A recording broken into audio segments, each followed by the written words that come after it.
It's Monday, May 9th, 7 a.m. Today I got a win on the open orb trade. It's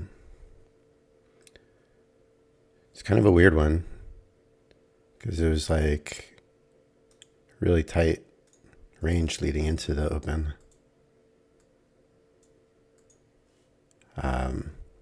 I did a bunch of playback last night after my loss yesterday. I was just like, I gotta see more situations. I gotta get like confident again, just because having a second loss pretty close together with the first loss on it after going 12-0 the first 12 times I've tried to take it on Apex. Just like, I gotta see if there's anything more I can keep in mind. So I did 39 days of playback for the open trade last night, and I was 37-2. And what I found is most of the time my losses are when I'm trying to play this tight range leading right into the open. When there's like the wider thing. So I just decided that I'm going to play it more often. I'm going to go with the wider options. And that's what I did today. So, I mean, if anyone went like super tight, this was the last candle before the open. If anyone went super tight long above, they would have won. But if they were worried about this level, and so they're trying to put it above there, which is honestly a thought that I had. You probably got ticked into the long thinking that you would retest the high, and instead it went the other way and trapped the longs in. But if you were super tight, you won, right? Also, if you were super tight today on the short side, you got triggered in here. Depending on how many contracts you have, you would have survived the pullback, and then it would have gone on to win. But how many times have I seen where it's like tight on both sides? You get trapped, one or the other, and you don't know which one is going to be the lucky one. So I just went super wide. I just went super, super wide, and was below all of these, below all of them. I didn't want to touch anything unless it was all the way below. And I probably wouldn't have messed with anything unless it was all the way above too. And got the win fortunately today. So I took it on PA9, up $100. I only traded one contract on that. And evaluation 29. So PA9 and evaluation 29. This should be day 16 now. And this should be day 3. So yeah, so that's what I did last night, and I'm glad I did it because it kind of prepared me for this, because just looking at this, I was like, oh man, what am I going to do? And I just kind of recalled what my experience was last night. My 2 losses were when I played stuff tighter. Actually, 1 loss was when I played stuff tighter, and 1 out of the 39 wins or 39 trades was when I was wide like this, and it didn't work. But nothing's 100%. But if I didn't play the 1 trade tighter last night, then I would have been 38 wins out of 39 days. So I don't know. I think, obviously I got this from Alpine, watching him, and got the idea. And a lot of times he plays a lot tighter on one side or the other. I saw today he lost, but it looked like he had a technical problem too, where he couldn't move his order. Like, I think he dropped his order to C where he liked it. He put it somewhere, and then he wasn't able to readjust it. And I think his order was somewhere up here. And he got caught. But I think some of his accounts survived, so I stopped watching him when I started my stream. But I think some of his accounts were still in here, so he should have a chance to get out, hopefully. I don't know if he's added any contracts at this point or not, but so yeah, that's the story for me. I'm gonna, yeah, I think for me, I'm gonna stay away from the tighter stuff for the most part. Just in my back testing, I'm seeing that even though it might take a long time to finally trigger a trade, like I didn't get into the trade until 6:37. Is that right?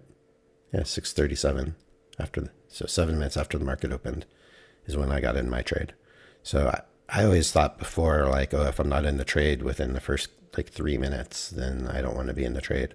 But I'm not feeling that way right now after last night's testing and getting the win today. So that's the trade of the day so far. What I think I'm going to do, I'm going to do what I did yesterday. I'm going to trade on the 1 minute. I had 4 charts, and it looks like I've lost 2 of them since I started the stream. So what I'm going to do, so I'm going to move those off to the side and then readjust here.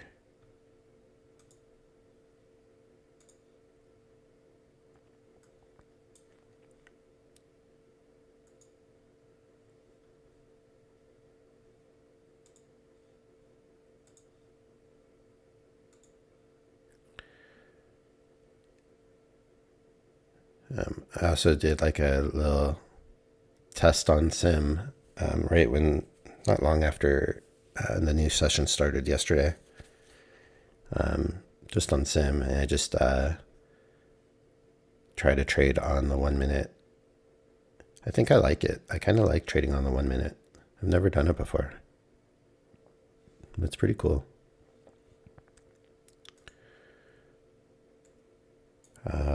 All right, so I'm going to change my account here so that I could trade with the sim leader. Do I need a sim leader? Or I could just trade.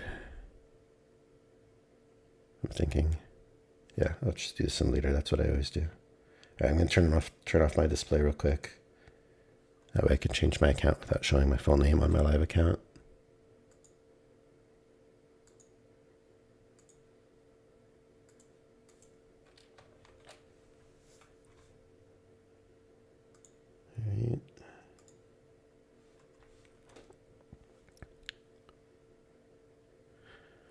So my evaluation that I've been not trading for a while, in theory, I could pass in one more trade. I might be just shy of it with 2 contracts. $16. I'm going to be shy $2 if I take the open trade one more time with 2 contracts. But that's probably what I'll do. It's not worth risking it with 3 contracts just for $2, and then I'll try to make up the $2 somewhere.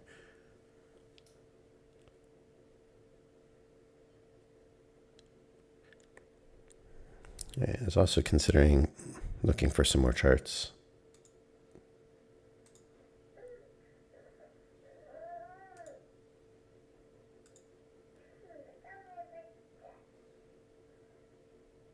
Seems like my daughter's maybe gonna wake up early again. Yesterday she woke up really upset. I had to spend some time calming her down. Hopefully that doesn't happen again because I lost a chunk of time. But if she needs me, I'll be there. And it's like another day where I'm not seeing charts that I like.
So I'll leave this on the 1 minute, I guess. It's interesting. This came all the way back up, bounced right off the open and the previous day close. Which essentially is like a bounce right off that opening range again.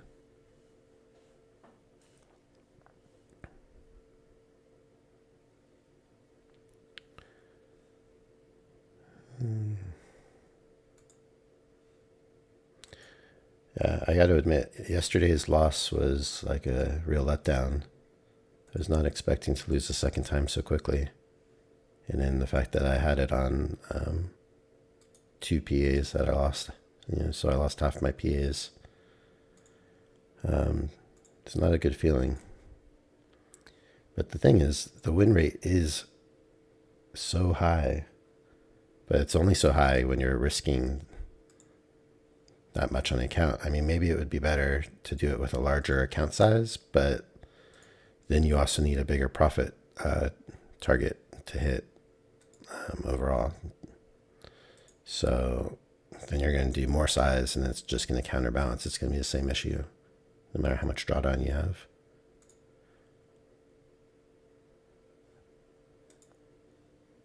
So it makes sense that at least the accounts are like the cheaper ones if you're going to blow them up on the days that they don't work. I mean, I had a streak. I forget what I said. I had a streak last night. See if I wrote it down. Yeah, I had a streak last night. I was 37-2 on the opening trade on playback. I had a 28 win streak between the first time I took a loss and the second time I took a loss. So, a 28 win streak is a lot of payouts. Or not a lot, but at least a couple payouts, right? If you're just doing those, I'm just saying, just starting on a PA, not starting from an evaluation and then working up to a PA.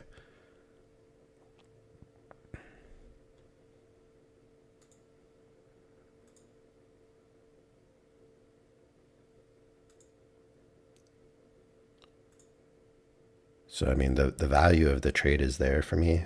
I see the potential.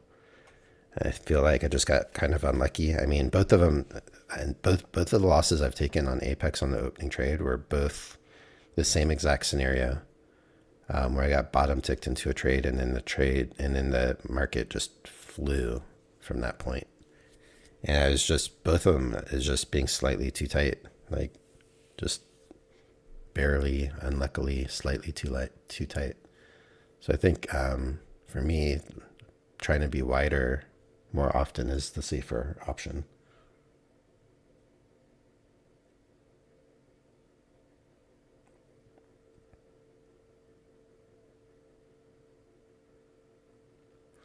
All right, I'm not seeing any other charts.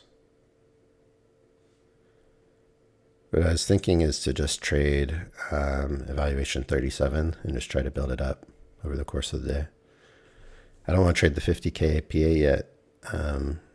I want to get this other 50K passed, so I have another one in my back pocket before I start trading it.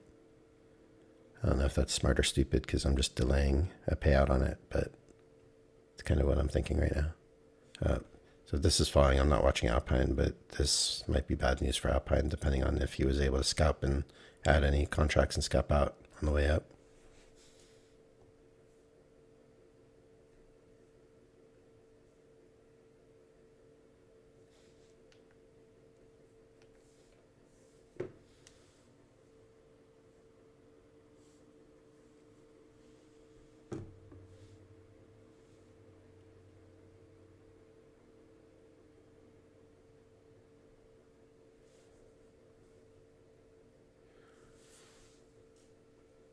Wow.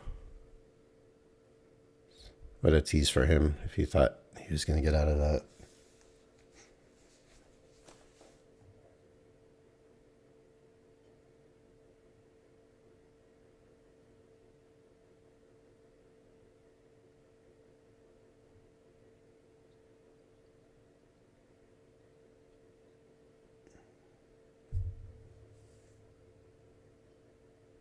I think he's still in the trade.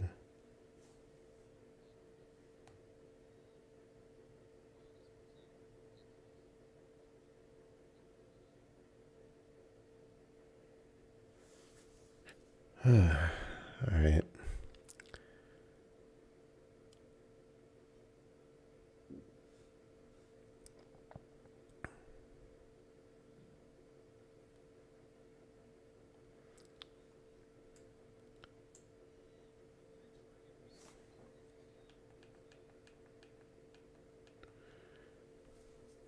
All right.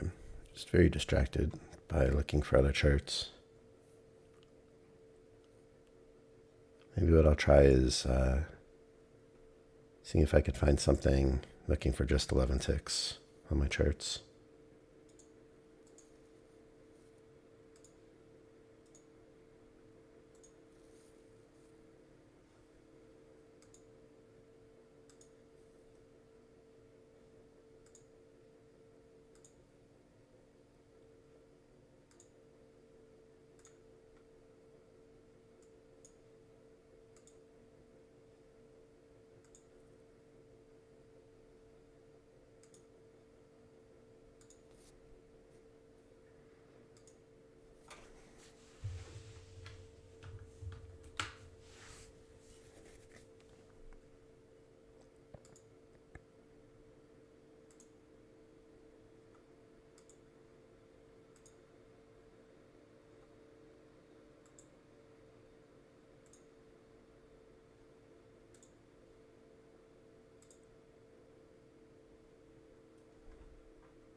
All right, here's another.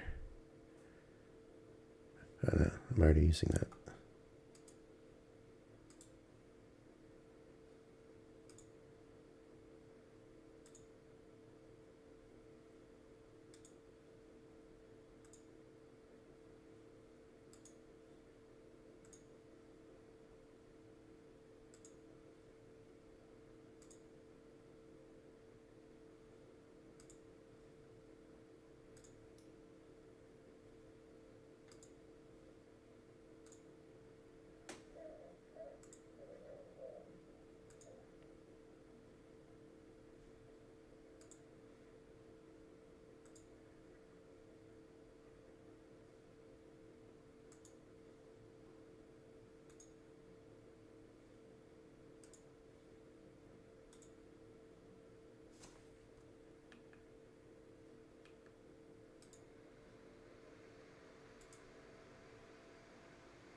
All right, so I give up. I got two charts, and that's what I'm going to be working with. So that's the deal.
Now I'm just noticing that I've lost another chart while I was looking for other charts. First entry, second entry didn't work for a profit target. So I've got one chart.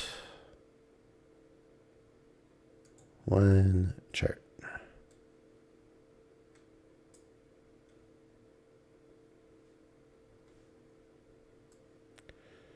So I don't know why this has been happening, but it seems like it's been happening an awful lot lately where the charts just aren't holding up like they used to. Where I was having consistent winning charts. These days, it's like, 7:20 in the morning, I've got one chart. So yeah, I'm going to try to focus on the 5-minute, or I mean the 1-minute chart. And going to just be playing the evaluation 37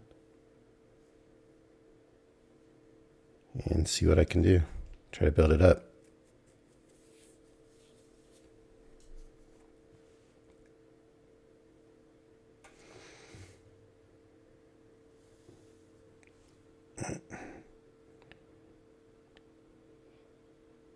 So looks like Alpine's still stuck in his trade on a couple of his accounts. I don't know why at some point he doesn't just save the account and say, okay, the trade didn't work. It's not working, and take a loss, but keep the accounts going. But that's the way he does it. I know why. I mean, because it's like if it eventually comes back and he could get out of the trade, he'll be really pissed if he takes a big loss and just gets out, and then it comes back and he isn't able to take advantage of that. So I get it. It's just when you see it go so far against you and you're in it a really long time, it's just the odds of it ending up being a good situation is probably not likely. It's like when it comes all the way back up here, I think you gotta consider getting out of it, even for that loss, whatever that loss is.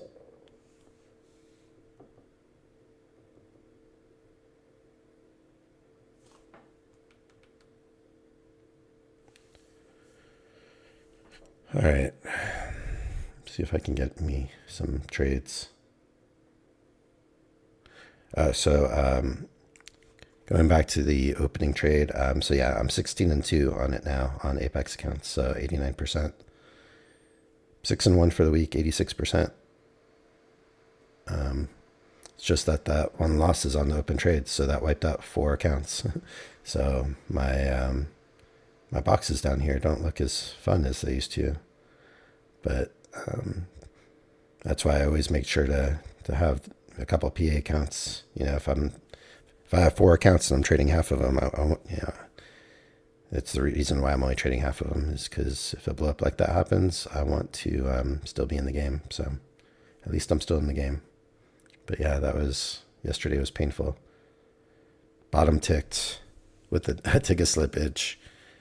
And all day yesterday, the whole trading session, I thought that I actually got like some kind of phantom fill. I thought my order was 1 tick lower. So I went back and watched my live recording of the trade. So maybe Alpine will get lucky. Maybe this thing can push up and he can get out of this. Yeah, luckily I recorded the trade and was able to go back and see that no, my order was the bottom tick of the candle, and then I got slippage, so that's why it looked like it was under the candle where my trade was, and I don't know why that happens when there's no, if the candle doesn't print under there, why would I get slippage? But that's another story. But I was legitimately tagged into the trade, so that at least made me feel a little bit better of like, well, that's where my order was. One tick wider would have changed the whole day yesterday. 1 tick wider, I'd have 4 accounts still active. 2 PAs would be still active and further along. And I would have traded 2 PAs again today and had another win. So 1 tick is the difference of 4 PAs or 2 PAs right now for me. So that sucks, but it's just the reality of that trade, of trading the open. That's the risk I'm giving myself.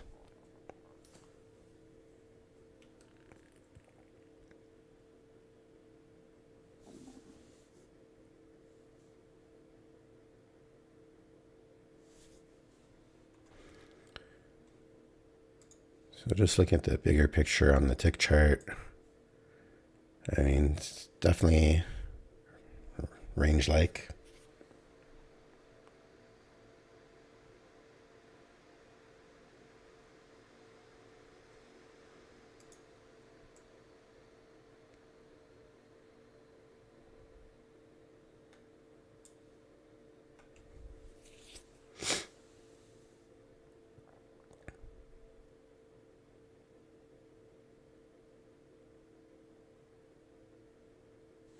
Seems like we'll get a retest of this at least. Retesting for this.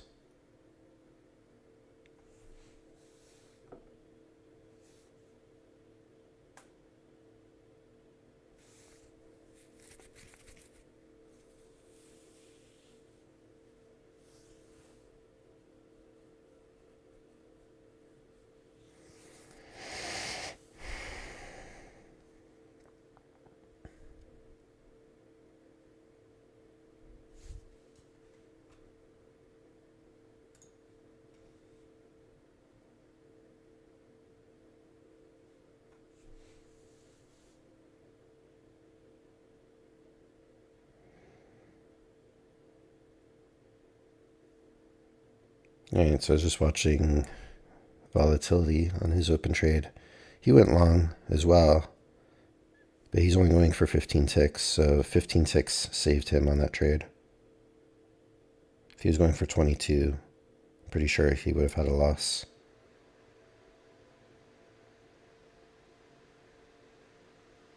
But yeah, playing it tight.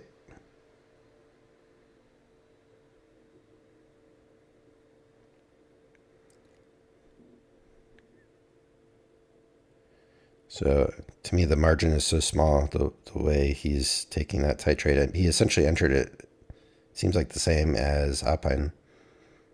And the 15 ticks worked for him this time. But the margin's so tight there. One tick difference could, cause a loser, and that's the tight stuff is like that. So I don't know, I'm probably going to be staying away from the tight stuff as I move forward and sticking with the wider areas.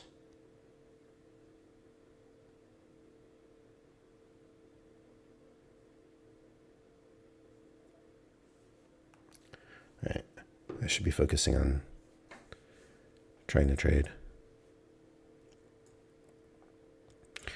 The other thing I did too, yesterday I missed a couple trades because I was trying to I think once or twice I tried to get into a trade with stop market order, and I dropped it too late, and the price was already beyond it, so it kicked back an error. And then I did it again, and I missed it again, and then I tried to switch to a limit order, and then it went beyond the limit order and didn't come back and fill me. And so I use hotkeys when I'm entering on the 1 minute. So what I did was I programmed hotkeys for buy the bid and sell the ask. So that's probably what I'm going to do trading on the 1 minute. If I get any trades, I'll probably be buying the bid and selling the ask. I think that'll help me trading on the 1 minute, because sometimes the 1 minute's a little bit faster than the tick charts I'm used to.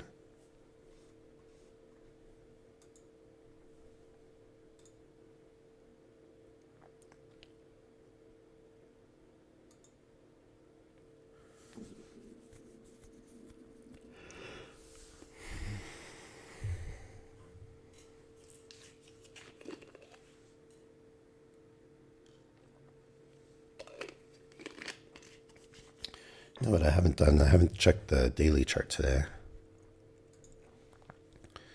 This is the daily chart. Reached the measured move, had a bit of a pullback, and a retest of the inside of the previous range. It looked like we tested it and bounced back. That's where I got my loss yesterday, was on that bounce at the open. So not really clear what exactly would or could happen from here, when you reach a measured move, but are back inside the previous range. So I don't know what that means.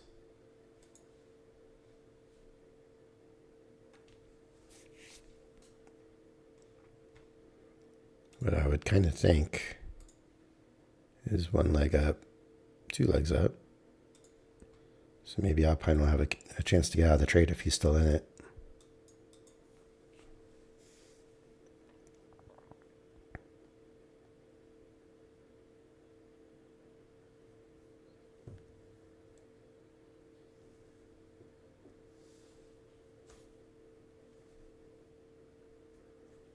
if it actually can do this.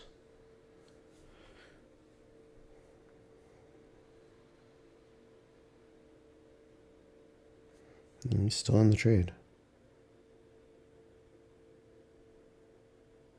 1, 2, 3, 4 accounts, I think.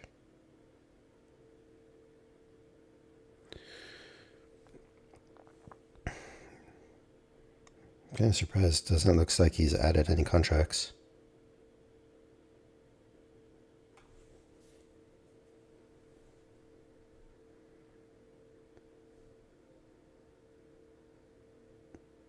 He's watching old videos of his channel. All right. Distracting. Can't watch that.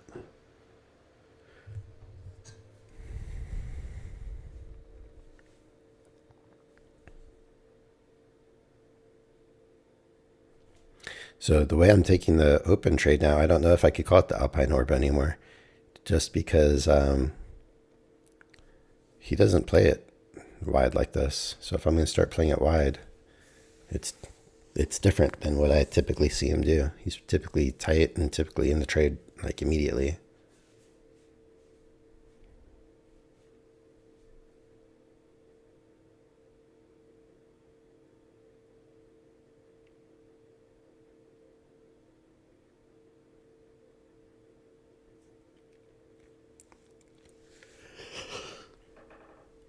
Oh.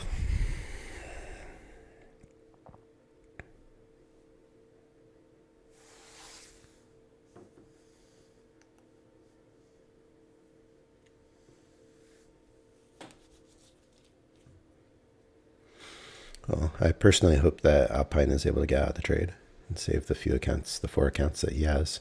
It's the 4 Apex accounts, and then I think he has some Bolinox accounts too that are still in this.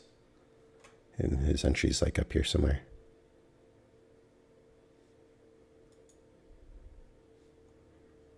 So I'm guessing he needs to be somewhere around that measured move to get out.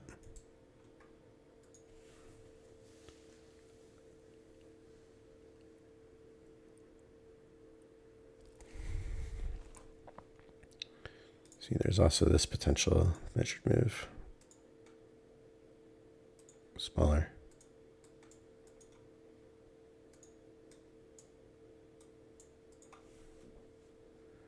But you still got to contend with the resistance of this.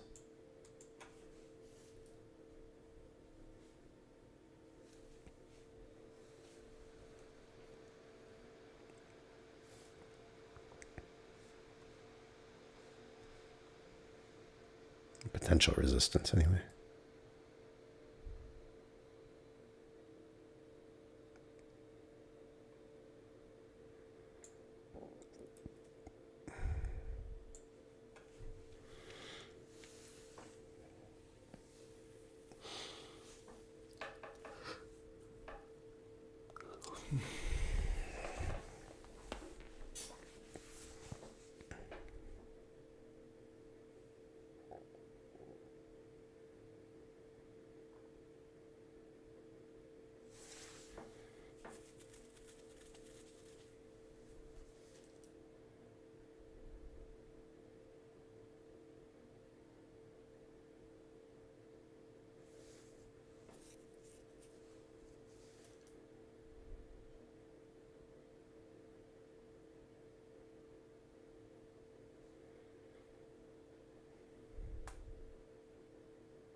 I'm just going to take a quick break here. I'll be back in just a minute or two.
All right, I'm back.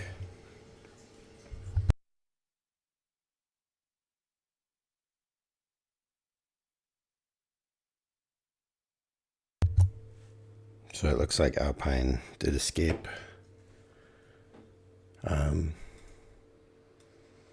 With some of his accounts intact. I think 4 Apex and I think all of his bull necks survived. I'm not sure.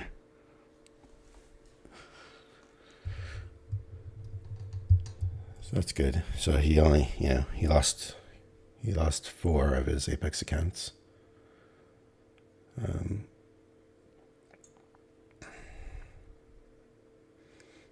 So again, a bigger measured move worked perfectly. New high, which is what I was expecting. When this went up like this, I was expecting a new high, but it just didn't happen right away. So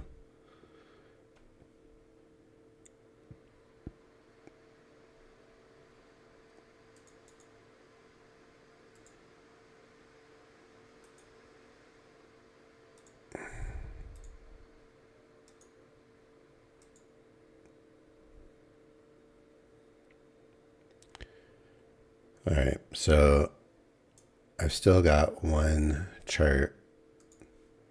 I wasn't here when this triggered, but this was a second entry. It would have worked, right at that resistance on the top.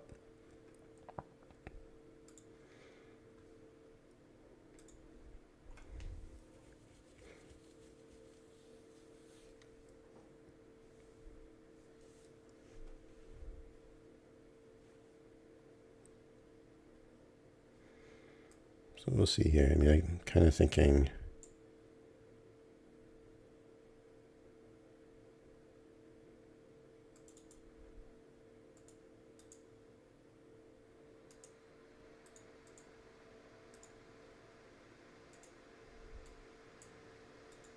put that there and really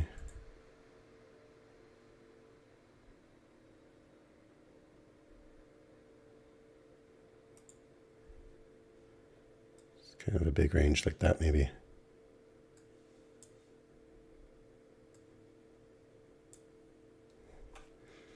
So just put that there to keep it in mind.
Yeah, that's what the range looks like currently.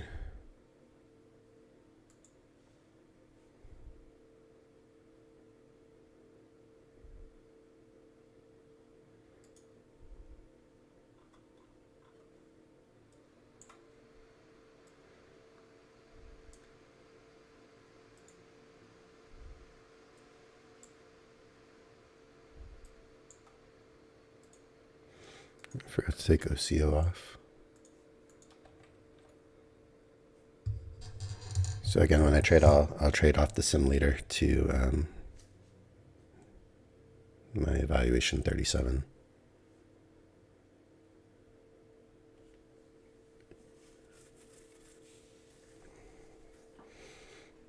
This range looks pretty legit though. You got reaction right at the midline. Over here too.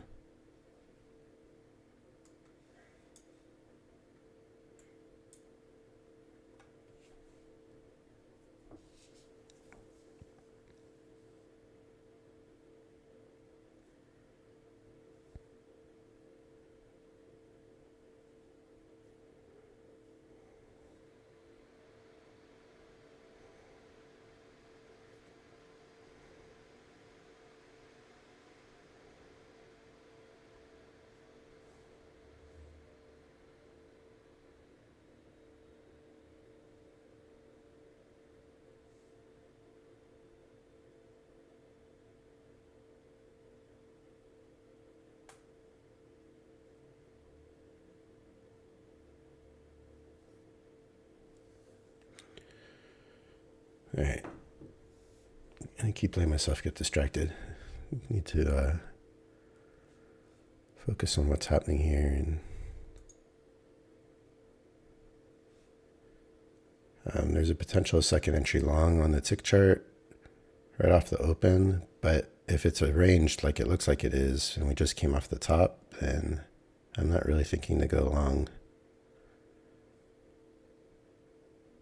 So this is like one of those that I lost recently. Let's see if it works. I think my last time I lost on my BS system, it was a trade like this, just like this, where it was off the open. It's coming off the range high. Okay, that would have already worked. Just because I lost that last time with a very similar situation, I just decided to skip. Probably pretty stupid because the power is only 33 ticks, but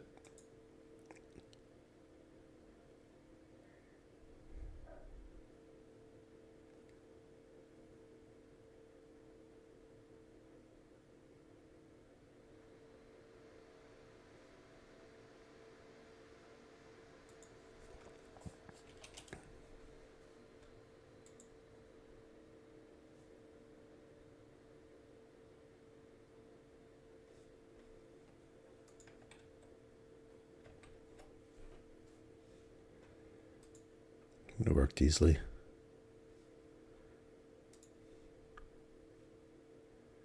I think I'm also just hesitant because I've seen all the tick charts fall apart. So when I see all the tick charts fall apart, I don't really have a strong feeling for the BS system on those days.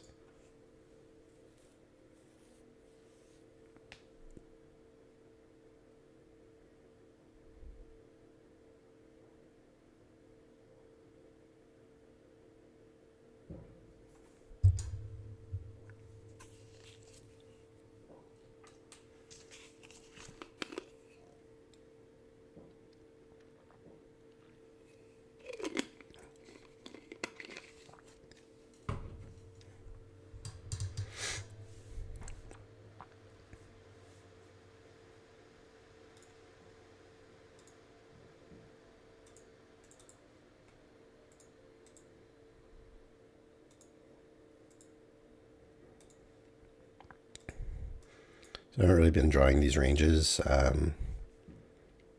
when I've been trading on YouTube with the BS system because I just don't need them. But when it comes to trading on the 1 minute and just being a little bit more freelance about it, I just want to be able to visualize what these areas are.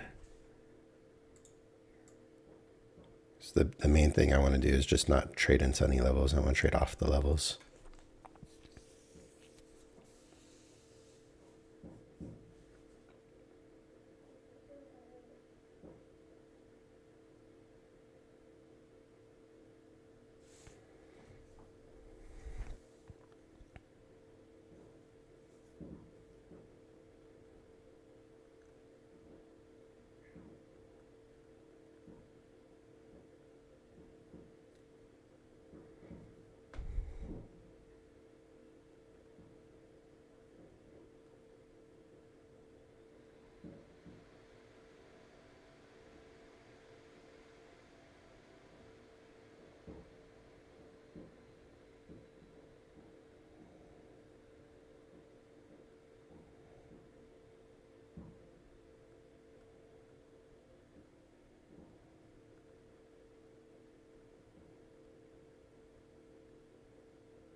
All right, so see what happens here. We've already got a new high from the previous high.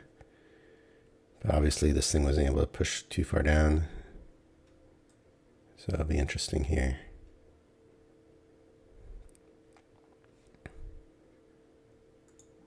This is what the daily chart looks like.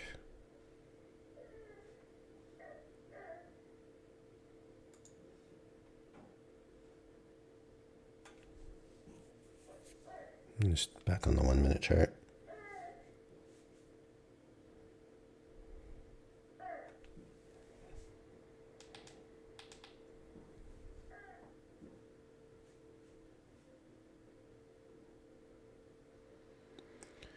All right, we're getting a push. Interesting.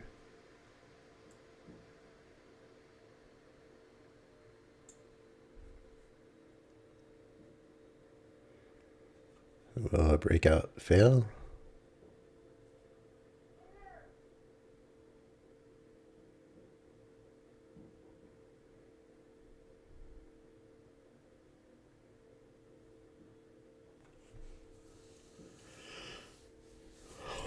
So I don't mind drawing the ranges because I like to see where like the levels are sideways, but I'm definitely not going to draw trends. I think the trends for me are not my friend as far as drawing trend lines.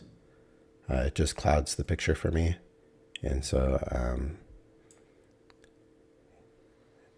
I'm staying away from drawing any sort of trend lines ever. I've been doing that for quite a long time.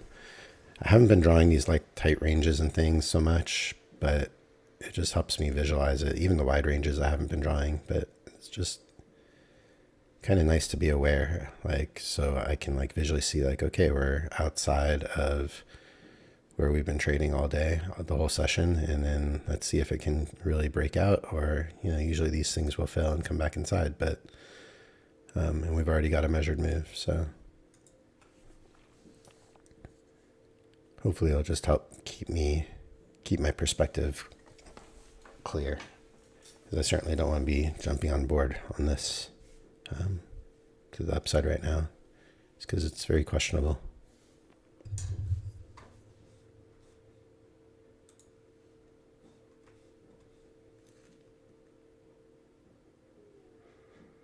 I'll remove this. This doesn't have any relevancy anymore.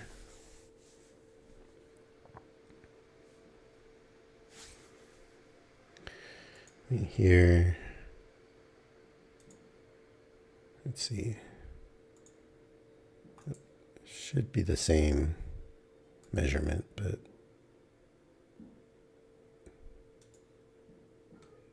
yeah, same. All right, so maybe this is going to be,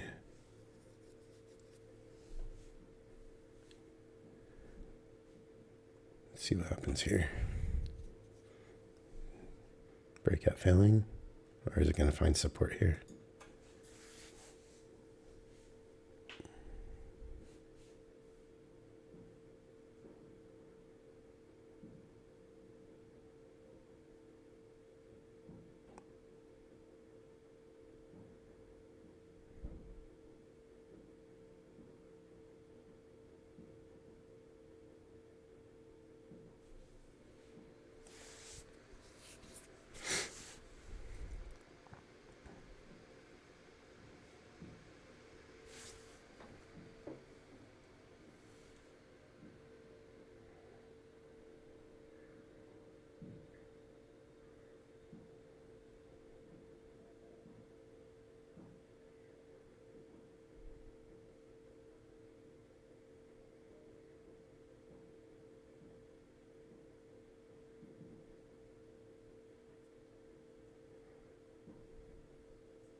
All right, so I'm just going to be patient, see what happens here. I mean, it's possible I've seen it happen where there's like the head and shoulder kind of looking pattern up here, and it traps in longs thinking that there's going to be a breakout to the upside, and then it ends up falling back in.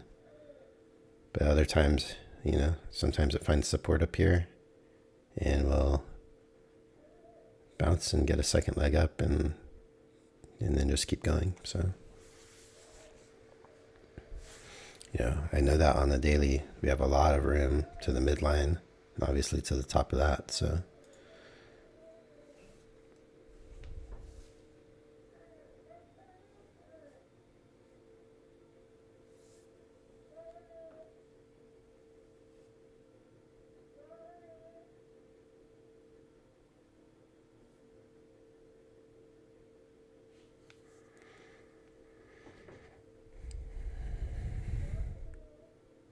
and this is setting up potentially a second entry short, but I'm not going to take that going into where the EMA is here. if it were to set up.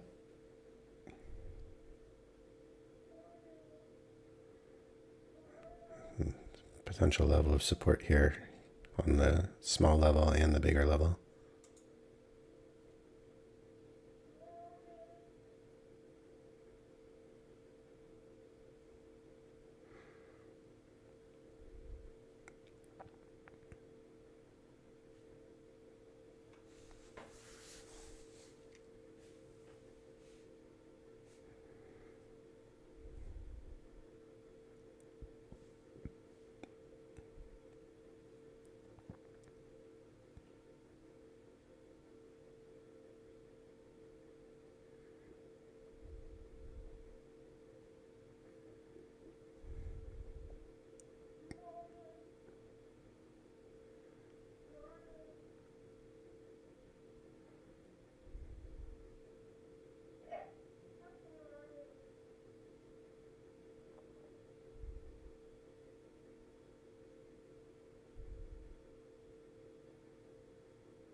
I guess it kind of makes sense to retest the high, but I like to wait and see what's happening in this area. Plus, I'm not used to trading the 1 minute yet, so still kind of a new experience trading the 1 minute, and I'm just seeing if these things still happen in these situations sometimes. Yeah, because when I'm looking at the tick chart, you don't quite see the same thing, and this is what I'm kind of used to seeing. So a lot of times I'll see this happen, but it's on a completely different level. So it's interesting to see it happen this way. Expect to retest and then see what happens.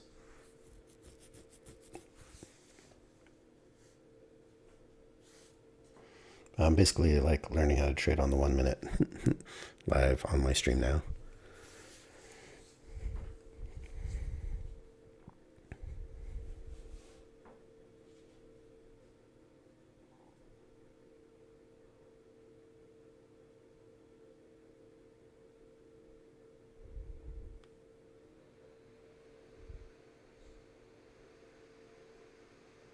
Right. So it was interesting for me to see that play out that way. Yeah, you kind of have like two options, that it does this or that it traps in the longs and then fails back in. So, which can still potentially happen, but this looks like it wants to lead me to believe it's going to still go higher. But now I've got a new high off this one. So now it's just, how strong is this really going to be?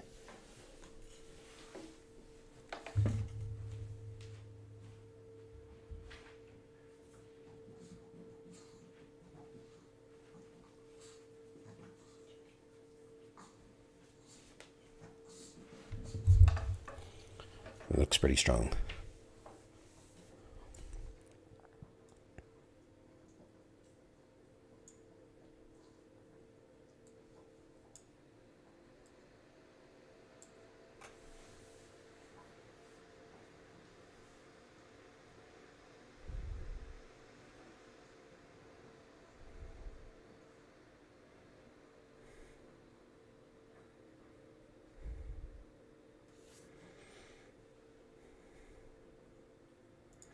Yeah, and on my tick chart, the only chart I have for the BS system,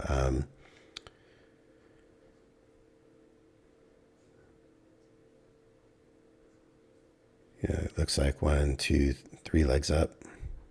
Sometimes it's, you get those 2 legs and you get a third leg up and then it's over. And there's like 2 legs in the third leg. So this could still be trapping longs.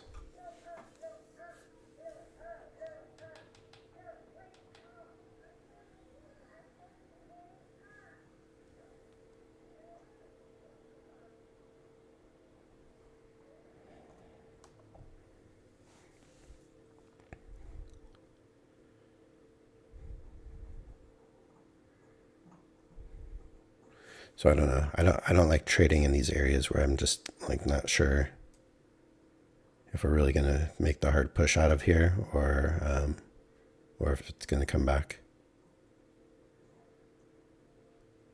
It's just so often it's like it's kind of 50-50. Like based on my experience, when it really breaks out and just keeps going on for a monster up day. Because if it's really a big up day. So a lot of times you can measure this thing, and that's the target over 18,300. So that would turn into a monster up day if that's what played out. But for as many times as I've seen that happen, I've seen it just fail back in here and come all the way back down. So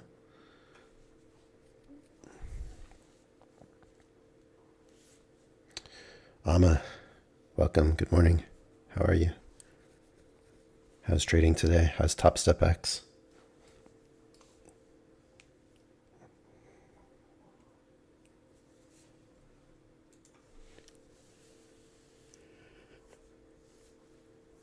Oh.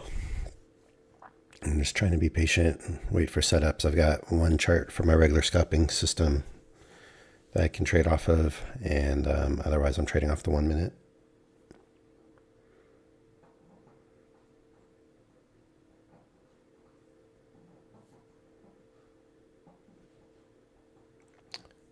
You got a free reset from Top Step. Nice, nice. I wish I could reset my 2 PAs that I lost yesterday on the opening trade.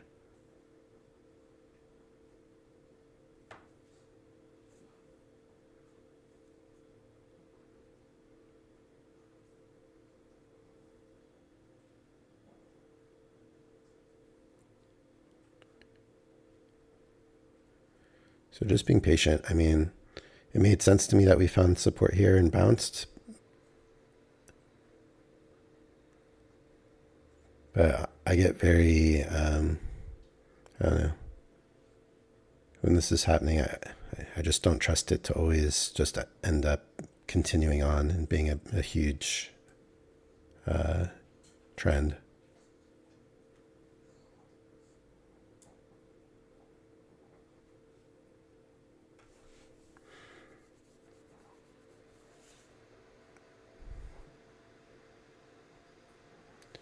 Amma asks if there's been any good second entries today.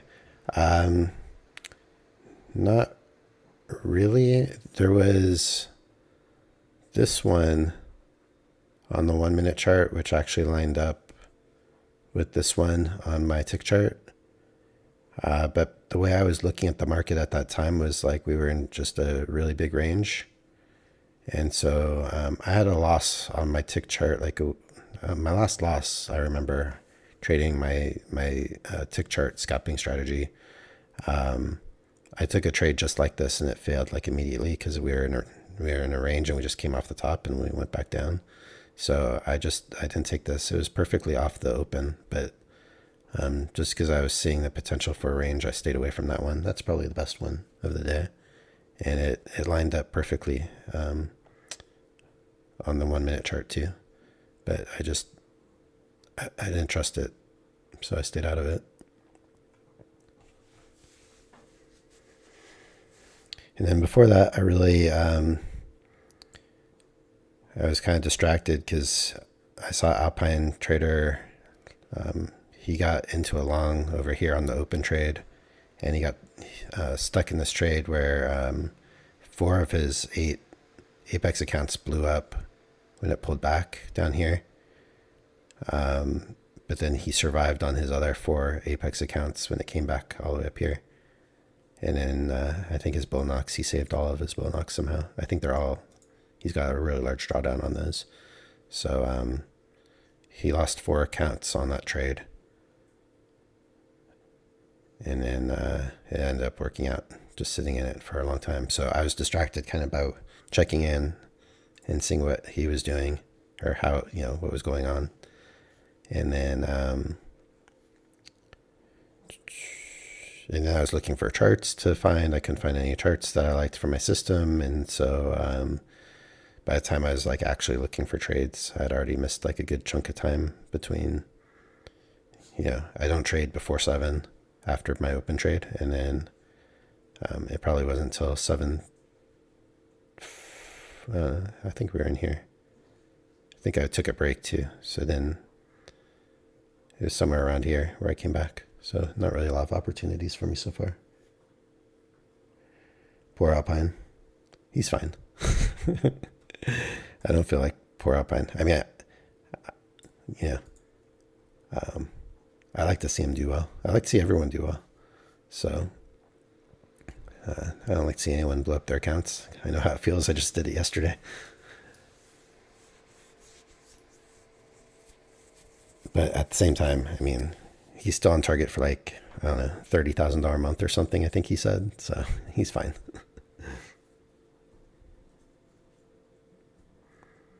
Yeah. I could only hope to have like a terrible month where I'm saying, oh, this is a horrible month, and I walk away making $30,000 that month. That would be a good problem to have.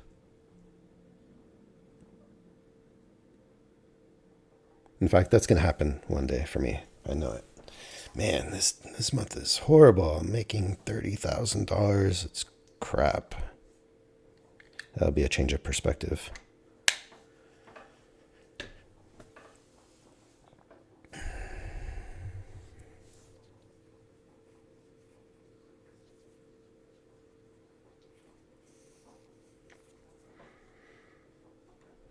I keep wondering what's going to happen here. I mean, now it's got another leg, a little shy of that.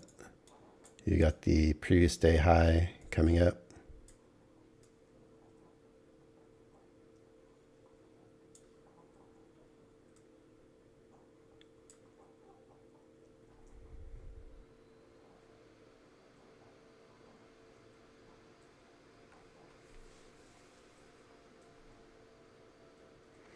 Alma says, yeah, I will try the orb with house money only like Alpine. Yeah, I mean, that's kind of like the thing for me, right? Because I don't have any house money yet. I'm still trading my own money. So that's definitely, losing 2 PA accounts yesterday on the trade.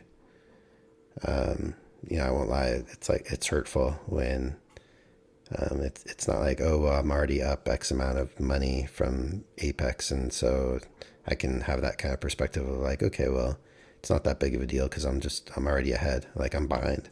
So to lose the 2 accounts on the single trade definitely isn't a good feeling, but it's also not dissuading me from the trade at all, as you can see, because I took it again today. Only 1 PA account and 1 evaluation today, so that's half of my active accounts. I'm going to keep working it. And I was talking about, I think you weren't here yet, probably. I assume you comment when you arrive. But I was talking about earlier last night, because of my loss, I went and did a ton of back testing. And I've been back testing 2023 the whole year. So I started with, going back, not last night, but going back, I started with September through the end of the year of 23. And then when I finished that, I had gone back to the beginning of 2023 and started back testing all of that. And last night, where I started off was in May. And so I did 39 days last night, May to the end of June. And I was 37 wins and 2 losses. And I had a 23, I think the number was 23 win streak. Let me look again because I actually have it written down.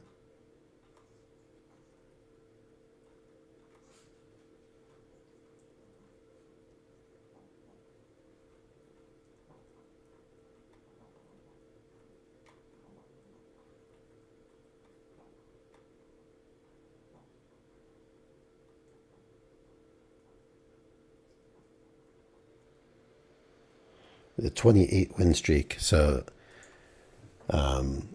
here's the numbers: 37 wins, 2 losses. It's 95%.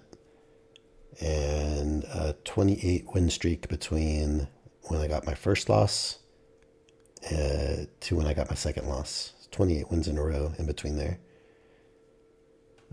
So, it just like further confirms, what the potential is. Like you could go on these really long streaks. And then out of the 2 losses,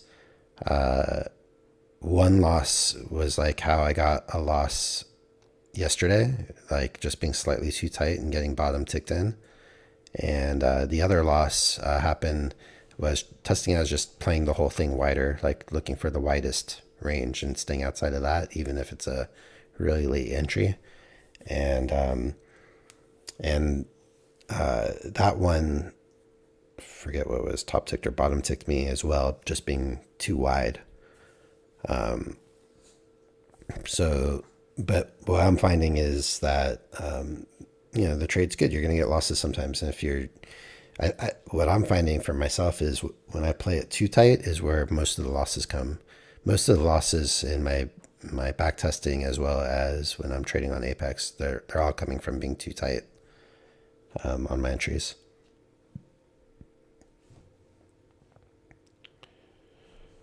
So Amma says, are you making adjustments on the orb as you go?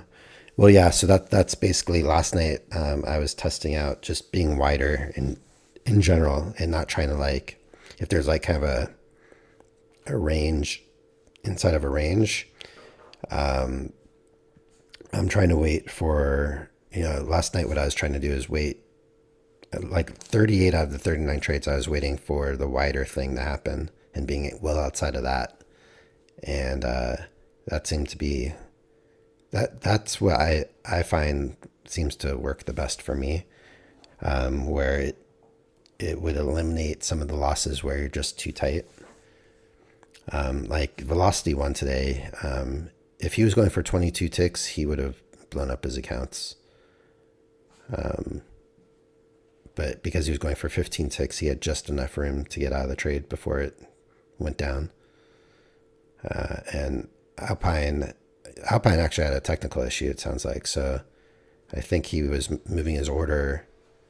He put his order in one place to see how he liked it before the trade was happening, and then he decided he wanted to move it, and his system froze. He couldn't move the trade, so he got trapped in there.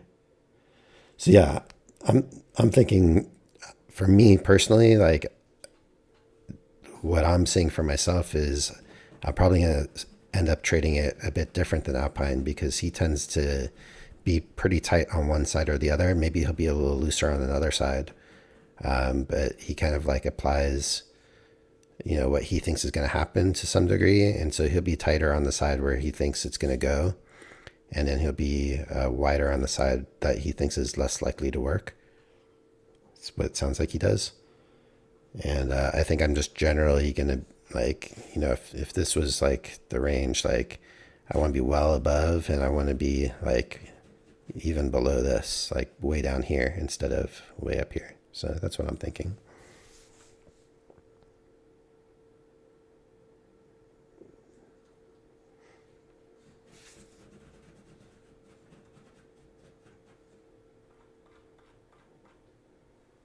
I still got to add up now. Now that I did those extra 39 days, I got to add up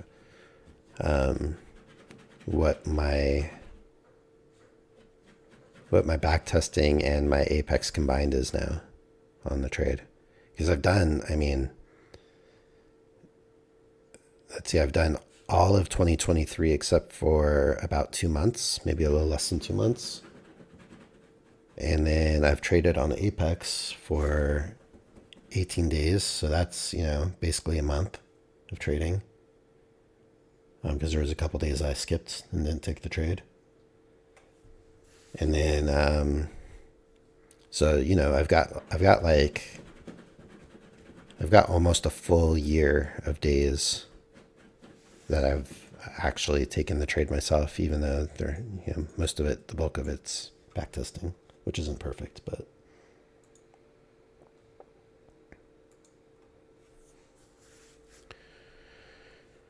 All right, we're coming up short up here of this. Is this going to hold again?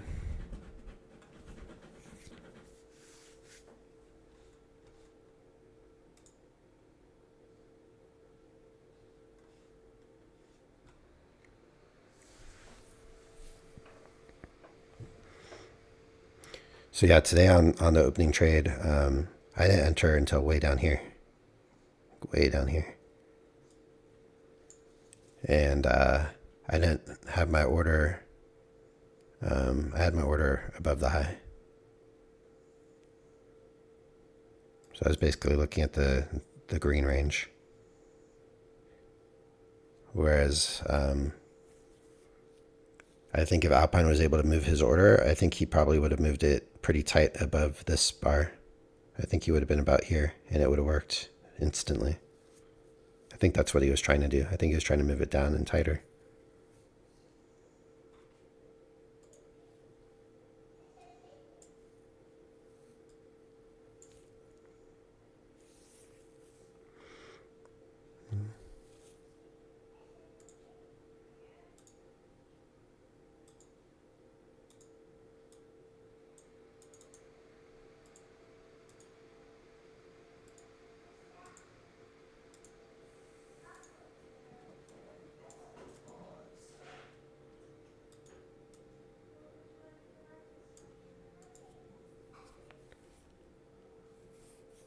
So, didn't quite get down here.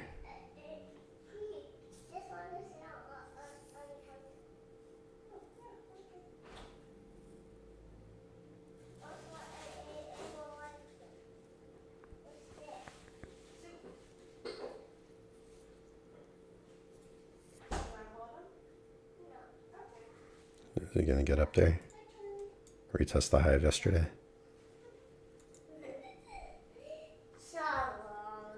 Let me take a break.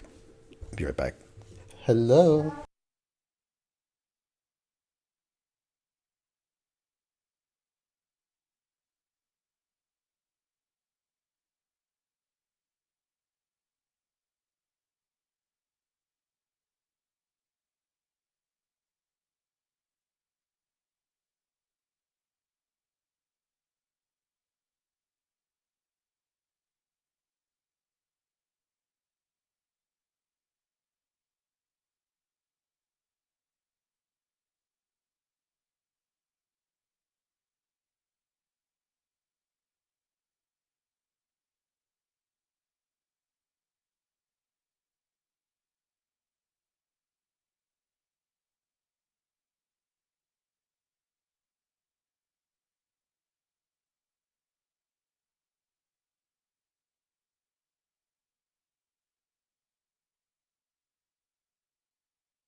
I'll just be right back. My daughter's just in here for a second. Oh, she just ran out. I think she's going to get breakfast. Amma says, "Do you know the time of your entry?" Yeah, I mean, I could show you my marks. Are you still here? If you're still here, I'll show you my marks if you want to see them. I just have to turn off the screen for a second to switch counts. So let me know you're here, and I'll take the time to do that.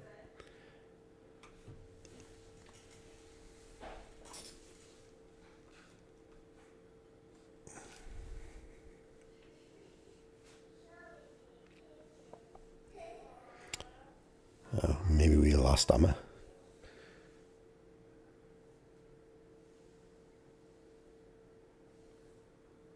Yeah, Amma, if you're here, I'll show my marks if you just let me know you're still here.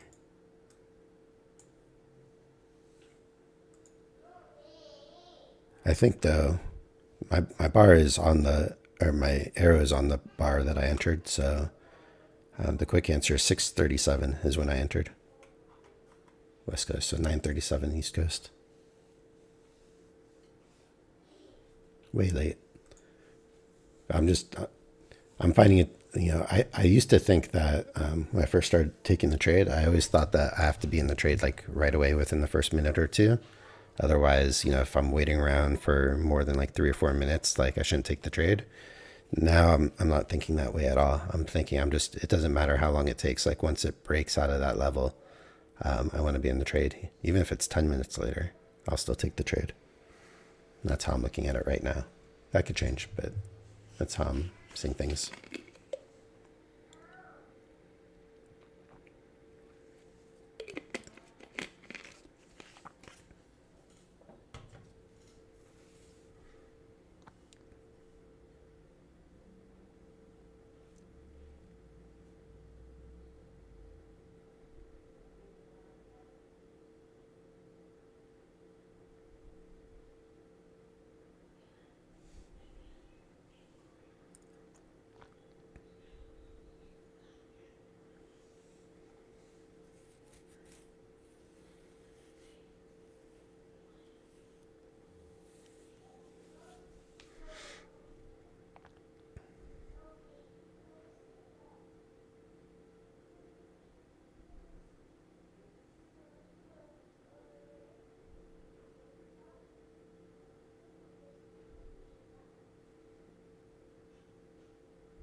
So I'm just going to wait and be as patient as I can for a setup I like.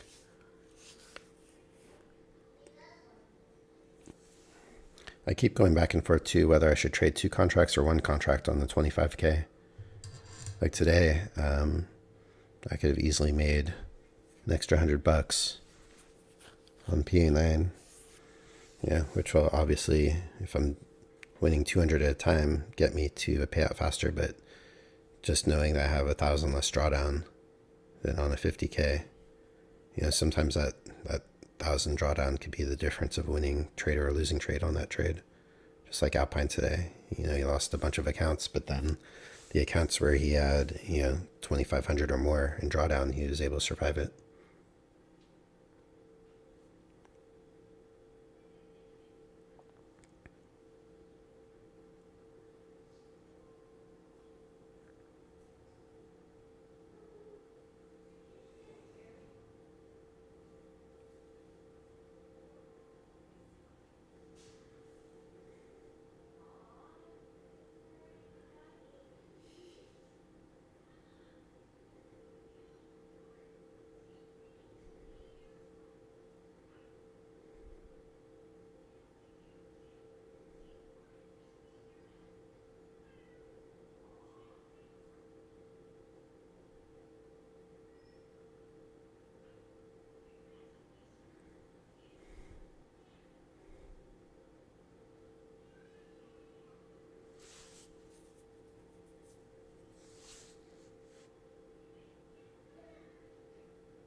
Definitely interesting watching the 1 minute chart. I'm for sure not used to it yet, but I think I do like it.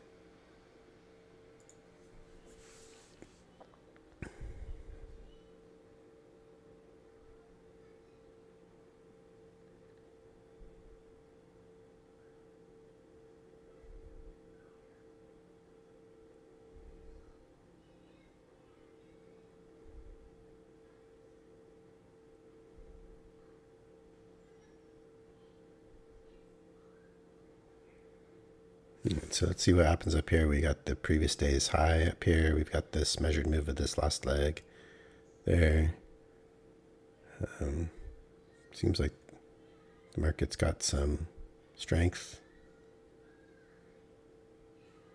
That's the daily. So here we are at this measured move. And previous day high right here. So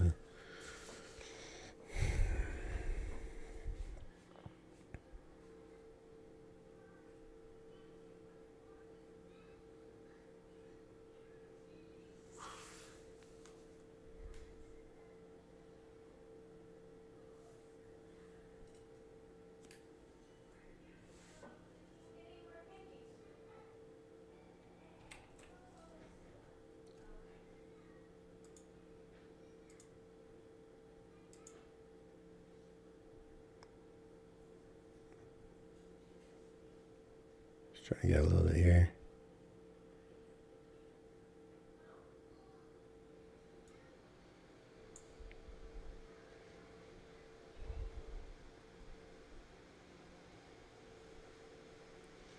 Oh, this didn't put me in the trade on my Apex account.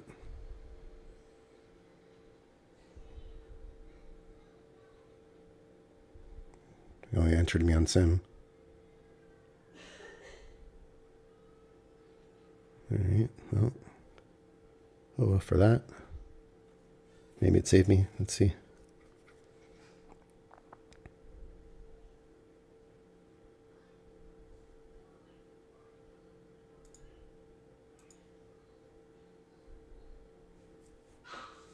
Oh, I messed up on the copier. That's why. I forgot to change my Sim leader account to, or the leader account to Sim.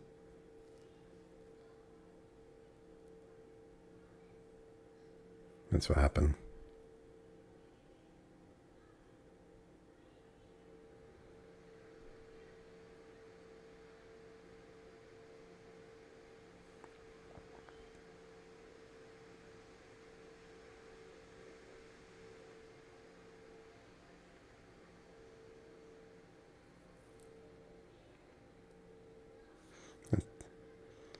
Might be fortunate that I messed up on the copier.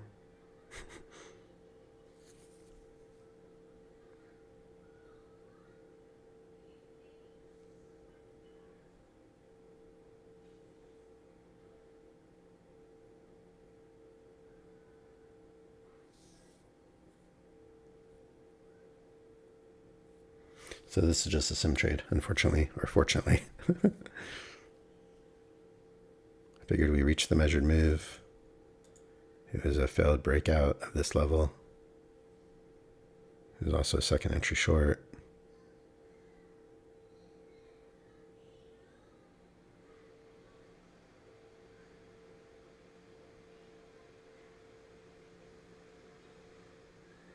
Yeah, at this point, if it does come back in, it would go to here. At the very least, I think.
I don't know. It doesn't seem like it's going lower, does it?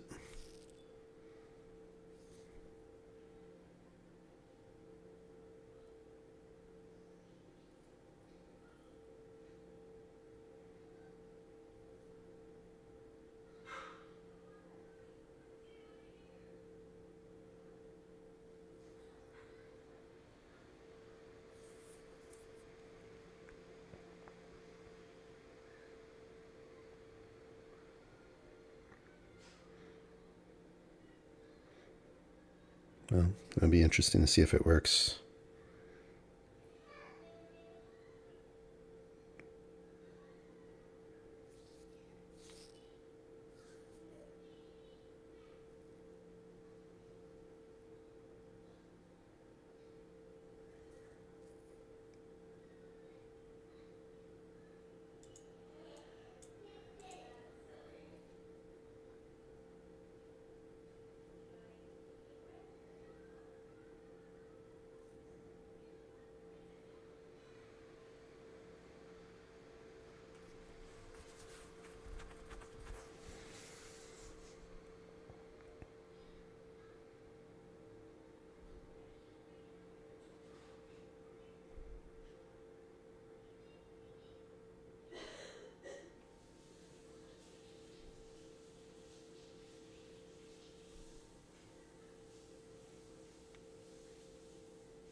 So it seems like it's going to work. Too bad it's just on sim.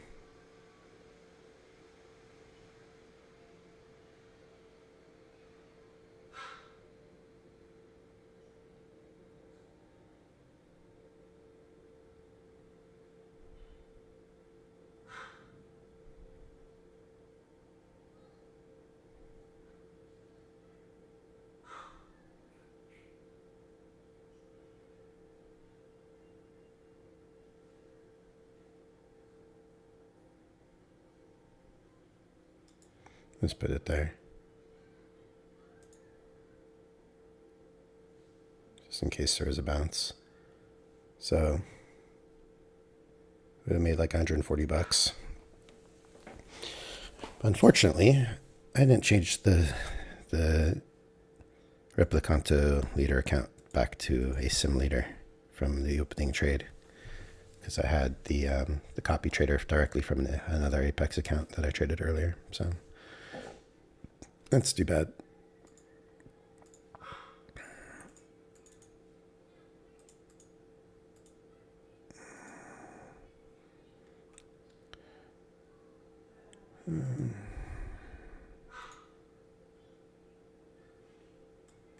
What happened?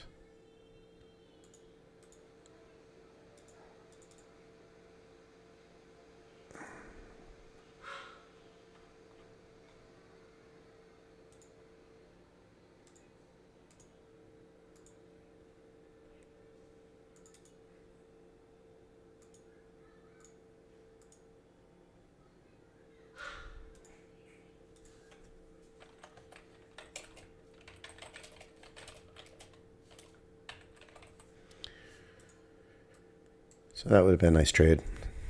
Too bad I missed that.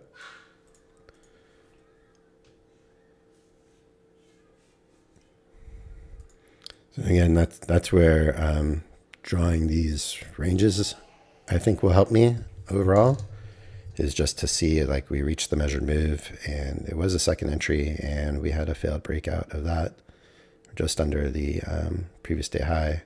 So we already got a new high off the old highs. So it just seemed like a good place to bet on coming back to the bottom of the range.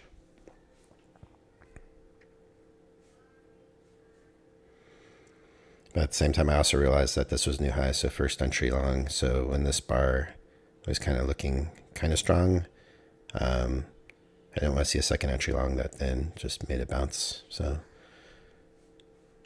obviously I could go up more, but that's fine. Just decided to play it the same way I would if it was a actual account.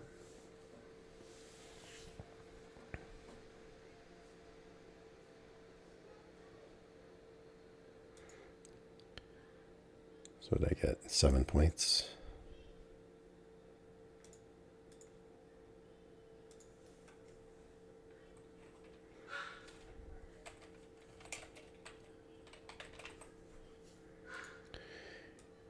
And so obviously that's not going to count in my stats because it's not on a Apex account.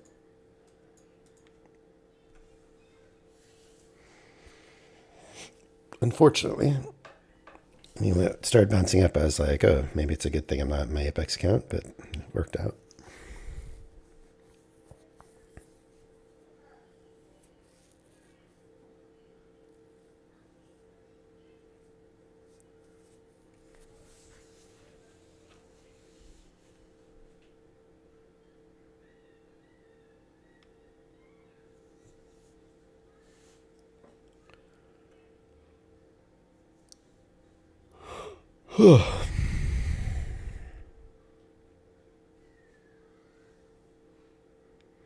And then with this style of trading, you know, when I'm trading my standard BS scalping system, I'm always just going for minimum ticks and then using an auto stop. And it's like capturing as many ticks as it can get on a move.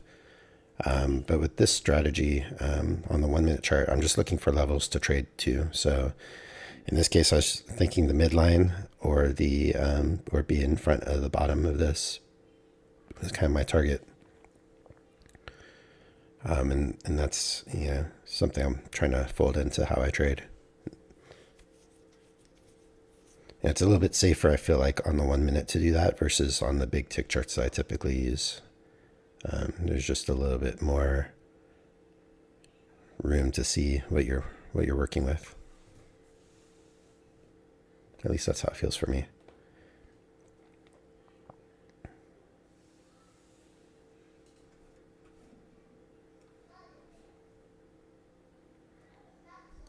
Right, I'm just going to take a couple minute break and spend a couple minutes with my daughter before she goes to school. So I'll be back.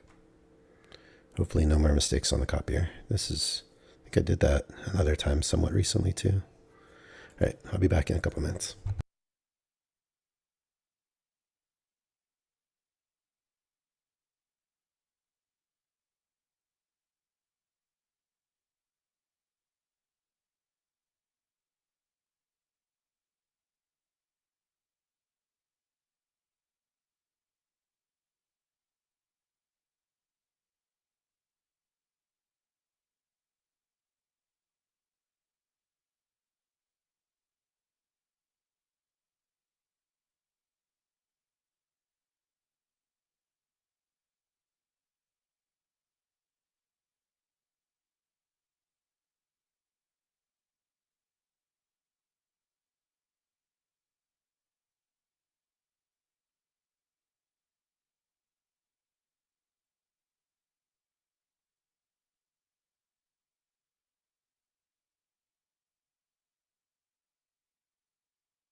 All right, I'm back. And look at what we got here. All the way back into the range. What a great trade that could have been. I mean, it's still, I like to see that I'm able to take the trade and, you know, even though I would have only got a piece of that move, like I had the right idea. I did it. I took the trade. I executed. It was a mistake that I didn't have my evaluation on, but I still like the decision making I had there. And it's just, let's see.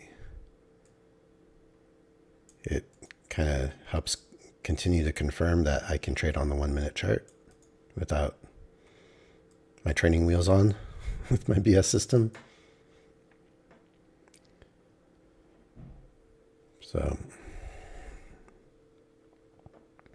I mean, the important work for me is already done today in terms of basically, I mean, I'm going to be shy by a couple bucks, but basically one trade away from passing this on the open and added profit to this PA account. So basically that's the work I wanted to get done today. And then anything I can do on evaluation 37 is just kind of the icing on top if I can do anything here.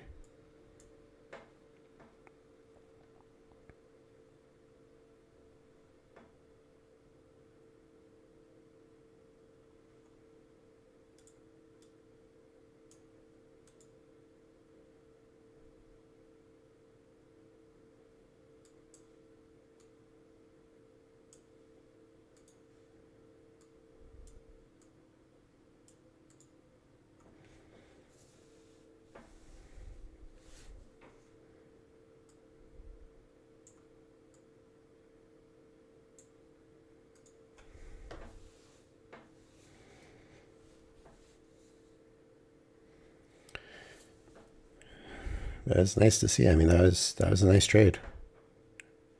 You know, and being conservative, I could have made about 140 bucks if that was on my account. And yeah, maybe trading on the 1 minute. Over time, I can figure out how to play runners or do a trailing stop of some kind, or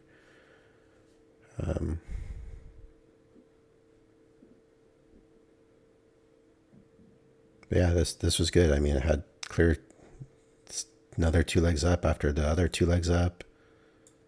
New high, had a range, failed breakout of that range, and now we got the failed breakout of the big range. So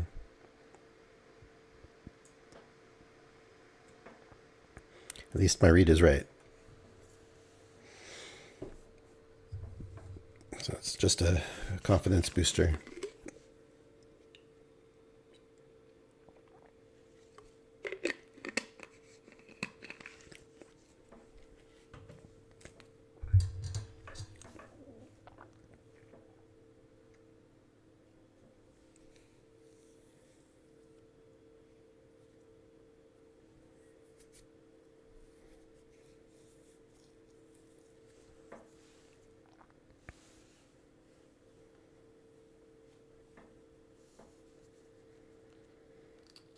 Is this thing going to go all the way back to the bottom here?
I wonder if there's anywhere else I could have got into this trade.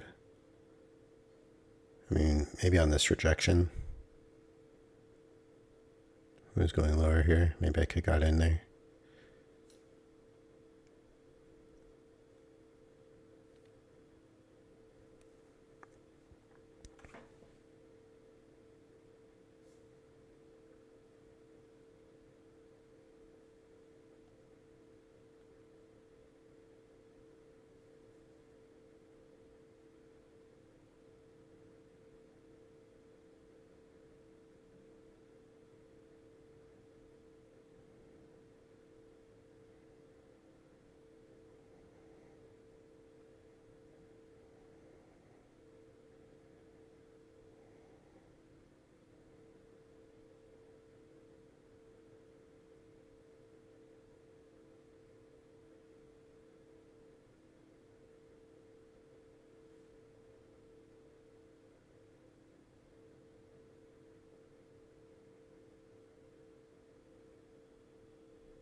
Is this thing going all the way here?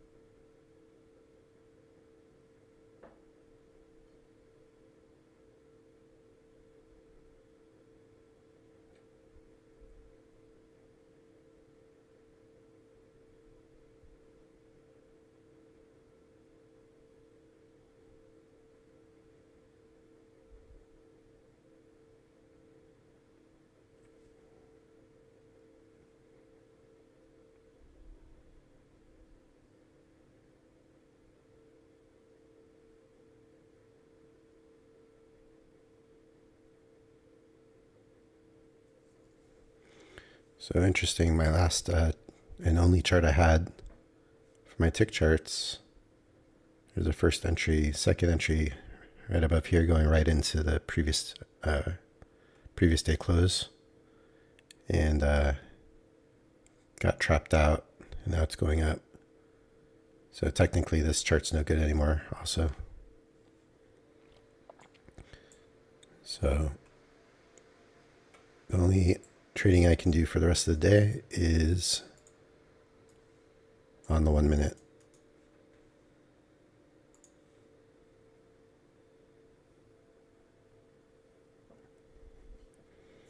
Really wish I didn't mess up on the copier on that one, but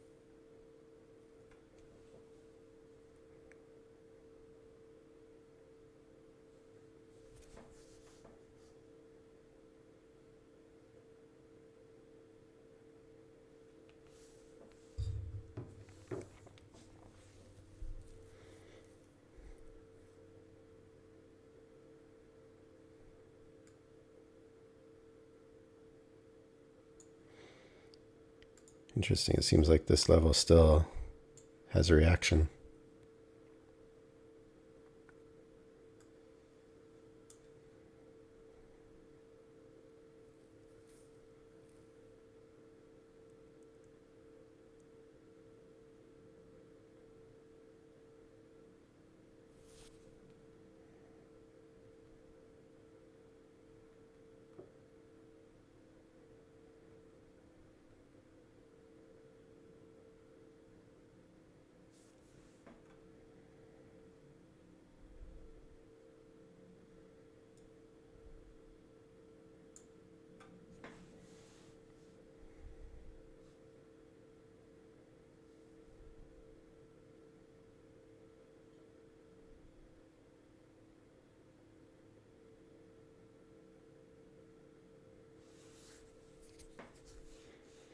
So this is just in an area where I'm not going to trade up here, going into the previous day close, into the opening price. But if it falls below here, I might treat it kind of like the open breakout. If it's wide, trade it to the midline of this. It's a possibility.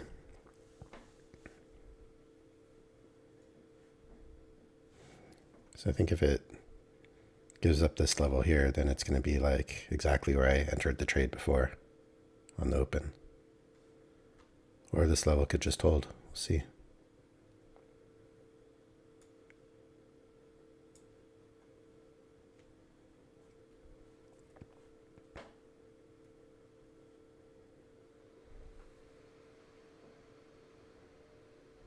Interesting. I mean, reaction at the midline of the green range in both spots here.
Pretty weird market today.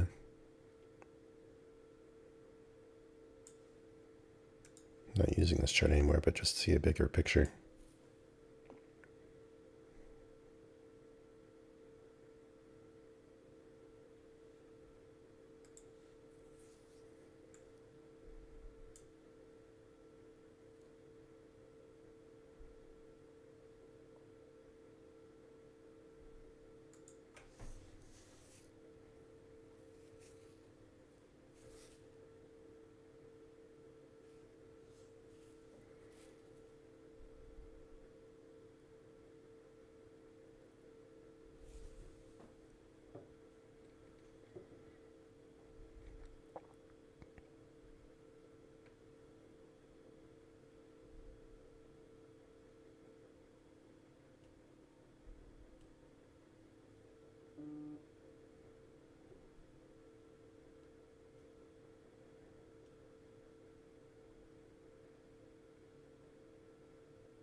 So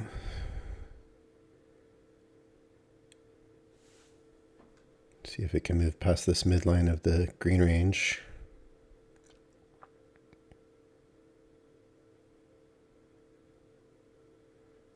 Market is just all over the place today. All right, so this mid-range thing is not seemingly having an effect, or will it? Seems like it's going through that pretty good. I mean, if it comes below here and breaks up, I might be interested in a long.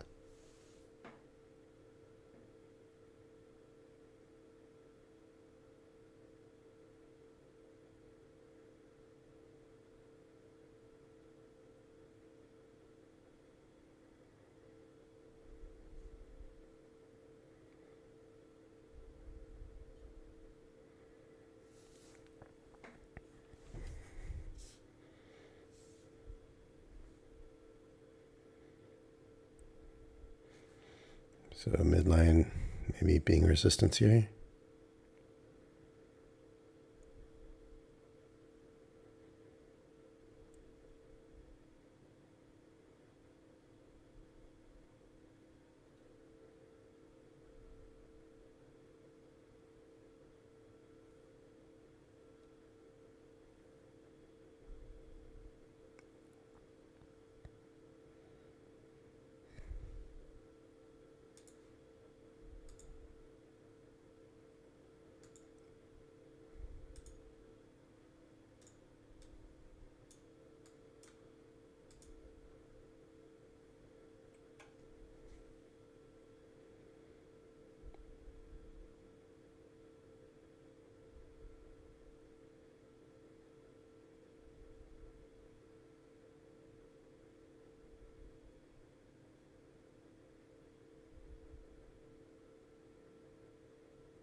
So I might consider a long depending on what happens here.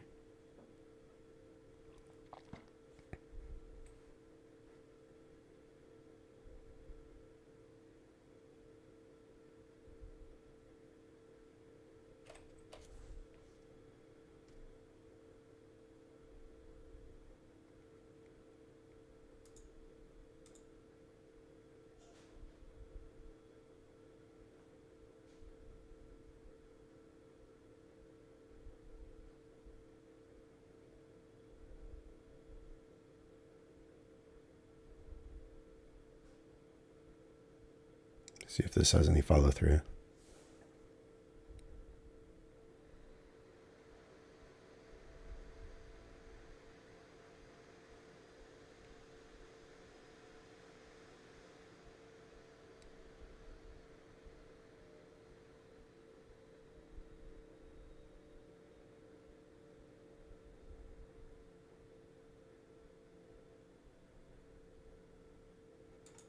Just stick it there.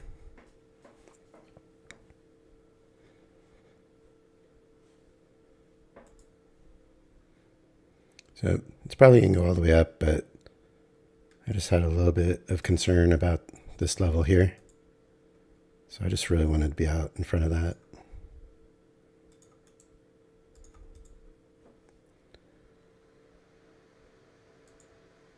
I get so basically 4.5 points, so 18 ticks.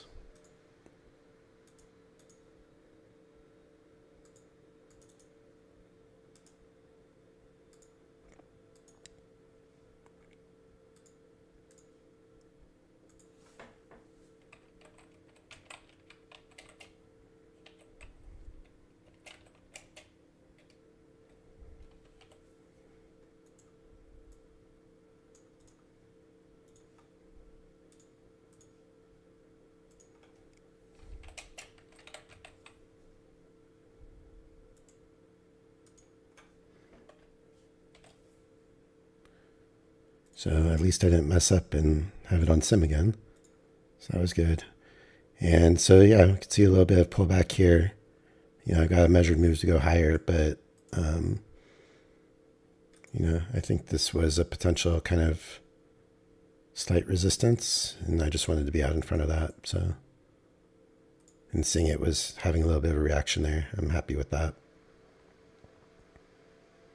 And that was just one contract.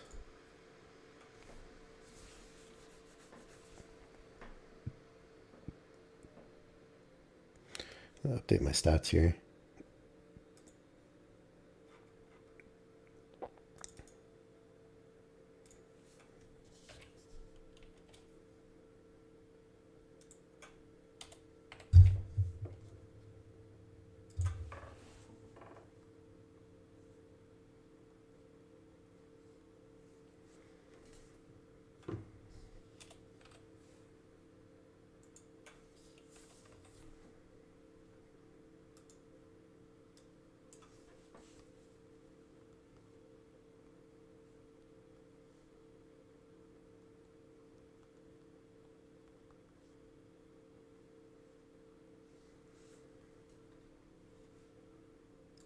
All right, so I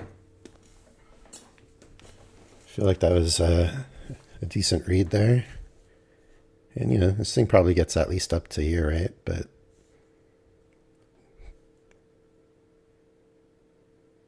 just continuing to be the conservative trader that I typically am for the most part.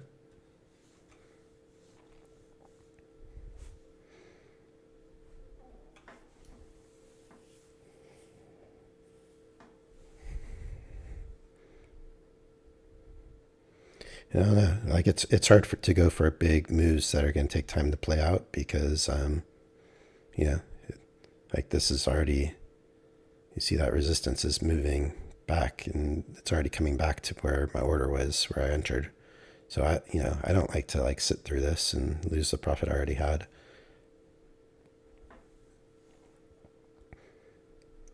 If this can't make it up to this measured move into the top, then I'd say that this might just go very well back all the way down to the lows of the day.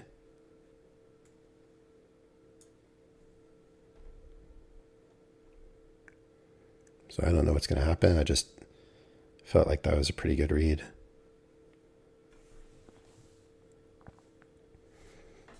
And it looks like I made the right decision getting out where I did.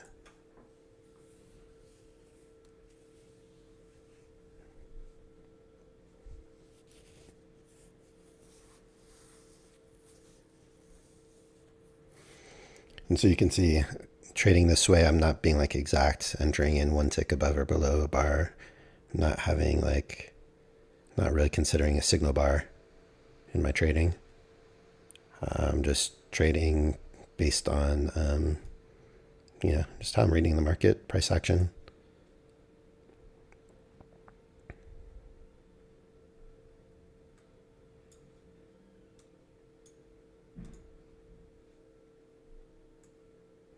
Yeah, this might still very well go all the way up here, but I would have had to sit through all this drawdown now. So I'm happy I didn't do that.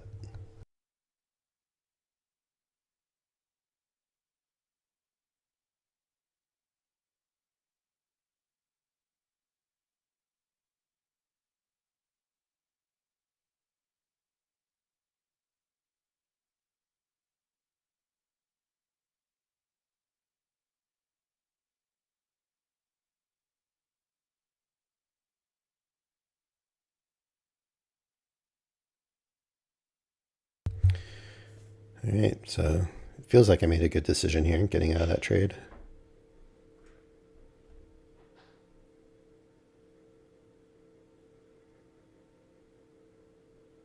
Yeah, it's still possible that it's going to be like this. Which means it could be like this.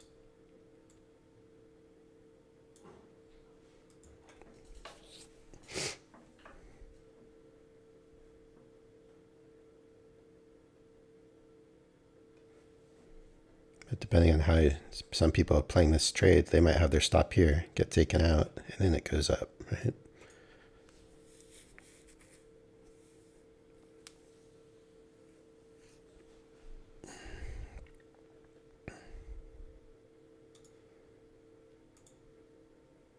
kind of have to be aware of this.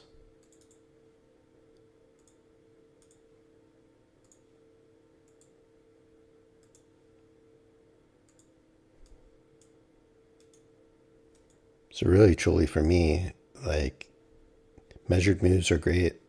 I like I like drawing myself these little potential ranges just to have an idea. I like always being aware of where there's potential resistance.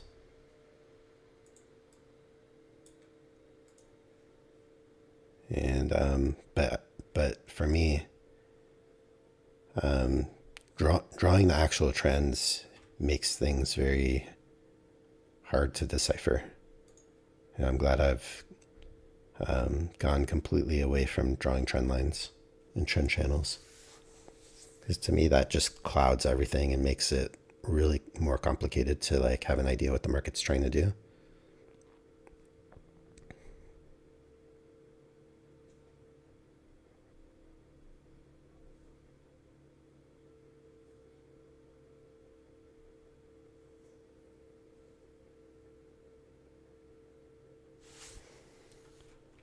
Now this is 3 days traded on this evaluation.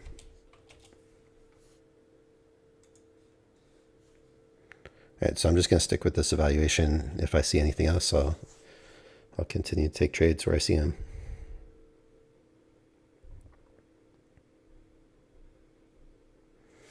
It's really too bad I didn't have the right account on for this trade up here, because that would have see, that was $140 and this 86, so I'd be at, yeah, $220 up right now.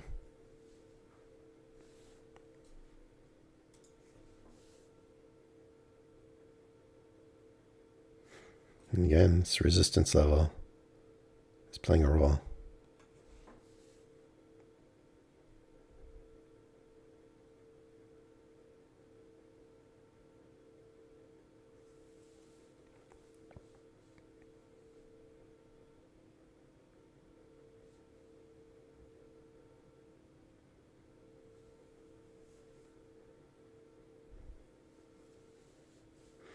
So I think I really do like trading on the 1 minute.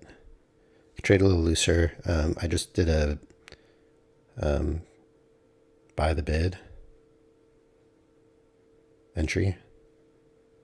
And so it's just like a little easier to get in and out. It's like if I miss the exact entry over a candle, like that doesn't come into play anymore, which is why I missed a couple of trades yesterday, because I was still trying to enter, putting like a limit order on the chart or a stop order on the chart when I want to like get in on the move like this. And I really just want to get in on the move. It doesn't have to be perfect.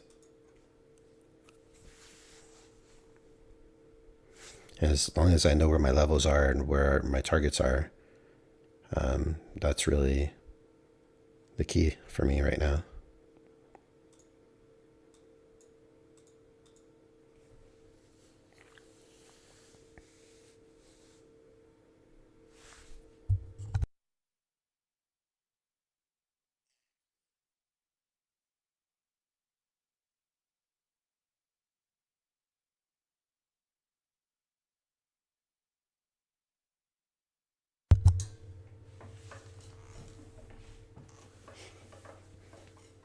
So we'll see if this breaks through this.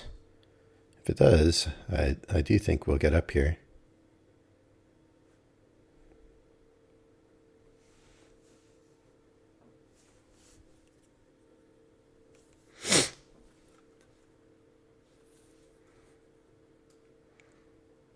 But I also have to remember, like, this was a pretty hard resistance. It broke out of it.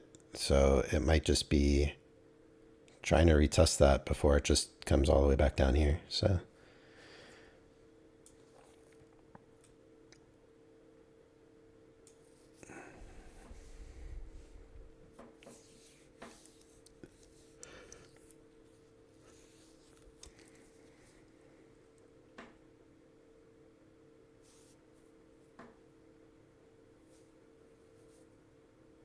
I also like trading the one contract on the 1 minute chart, because I also know that if I'm not using tight stops, I can read the market well enough, it seems like on the 1 minute chart, that I can just play these different levels. And if a trade goes against me, if this trade went against me and it didn't work right away and came back, like I could have potentially bought again off this level, and caught this bounce, and I would have made even more.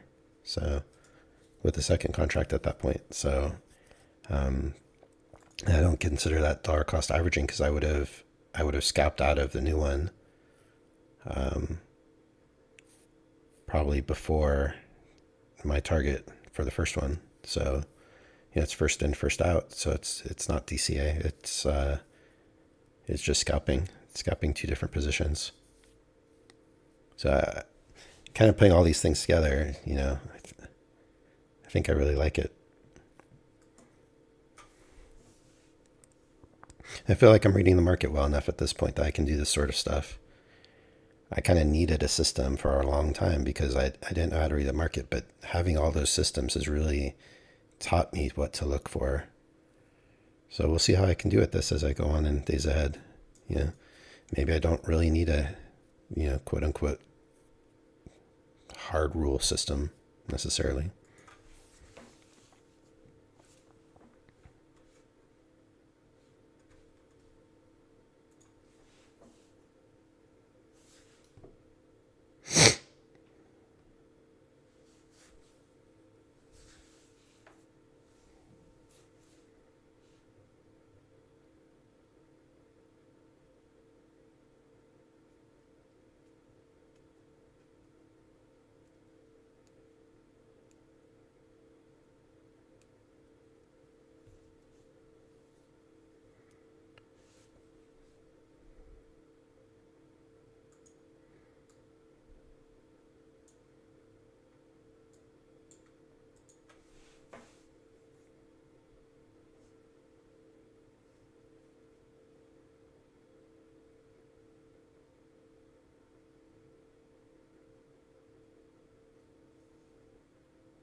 So yeah, drawing these ranges is definitely new for me on YouTube, but I think on the 1 minute chart at least, this is the way for me to go.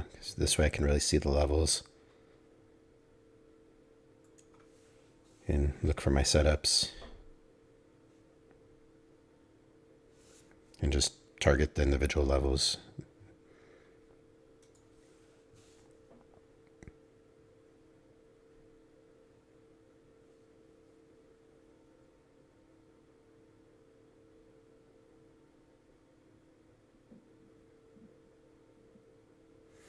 So it seems like it's going to fail to do this measure leg. I mean, either measure leg and measure. It seems like it's not going to do it. So my guess is, this is the big range. We had a break out of it, and I mean, it feels like we're going to start to drop off if we can get through this level. I mean, we're going to test the midline and then maybe beyond. That's what it feels like right now. Maybe this is going to trap in shorts and then go. I don't know.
So it's 9:30 now. I mean, I've been trading a little bit later lately.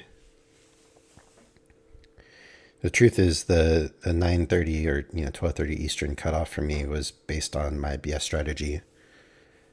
I'm more confident to trade this way on the 1 minute chart than trade the BS strategy past this time.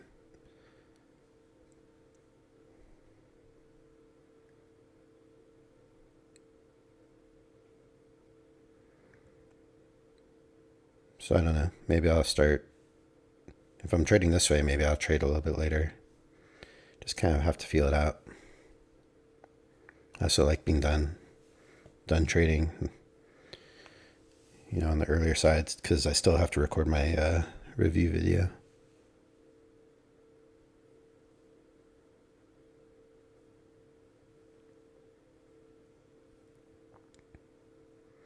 And today feels like a successful day. Yesterday, it's funny because I scalped 3 times yesterday and they were all winners. The only loser I had yesterday was the opening trade, which busted 4 accounts and just made the day feel terrible. But it really, if I had been 1 tick wider on my entry yesterday, it would have been a 4-0 day with the open trade and everything would have been great. So it's 1 tick difference between feeling great about the day or feeling terrible. It's like no different. The opening trade worked, and then the only reason I don't love today is because I only had sim account activated on this trade up here, but really it could have been a 3-0 day already. Could have and should have been a 3-0 day already.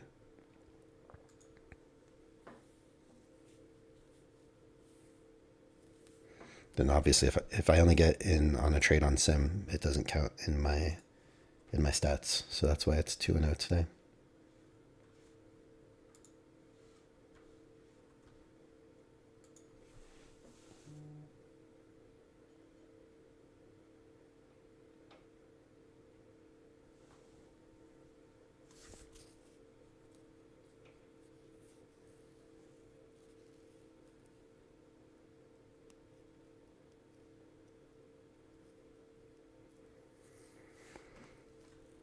All right, so failed to reach this measured move. Leads me to believe that we've got a lot of room on the downside to continue towards. But it has to get through this level too. This is a very important level. And then it'll be the midlines, next level, and then all the way at the bottom after that.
All right, so the opening and the previous day close held right there. Very interesting.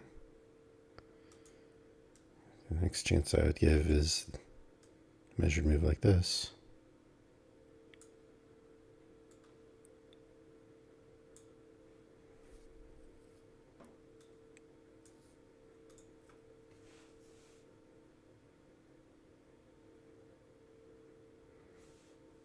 Definitely wasn't expecting this.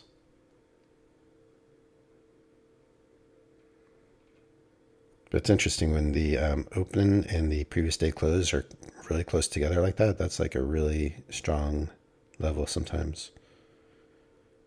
And you can see it's played a role on both sides. It was resistance here. And then it tried to be resistance here, but it couldn't be. And then now it's trying to be support here. Broke through, but the support was just under it. Interesting.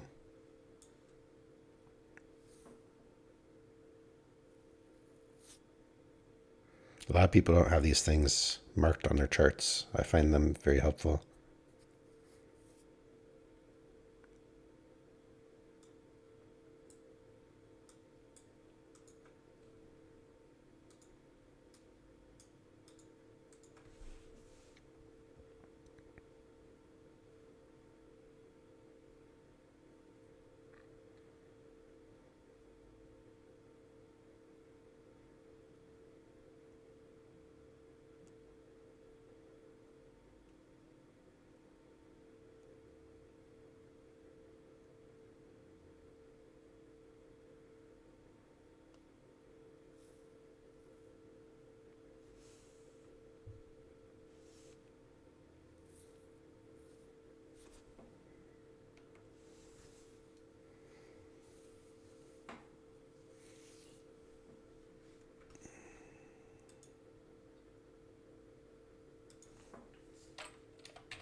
All right, so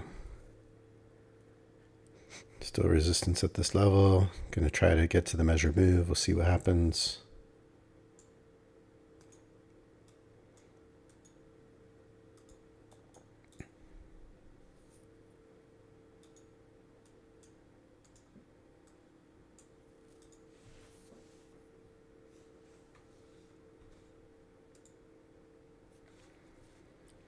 Definitely not feeling any trades at the moment.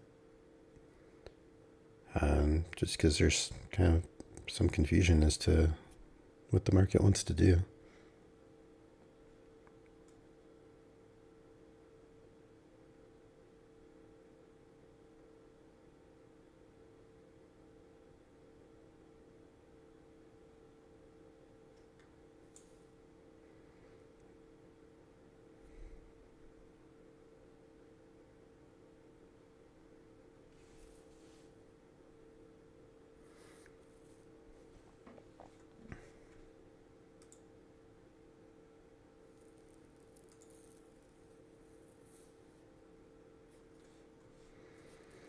So I really have no idea here. I mean, there's the first leg, second leg of this. If it gets rejected here, it could be a failed breakout of the yellow range. There's a breakout, failed breakout on the bottom. Could be a failed breakout on top. At a known level here.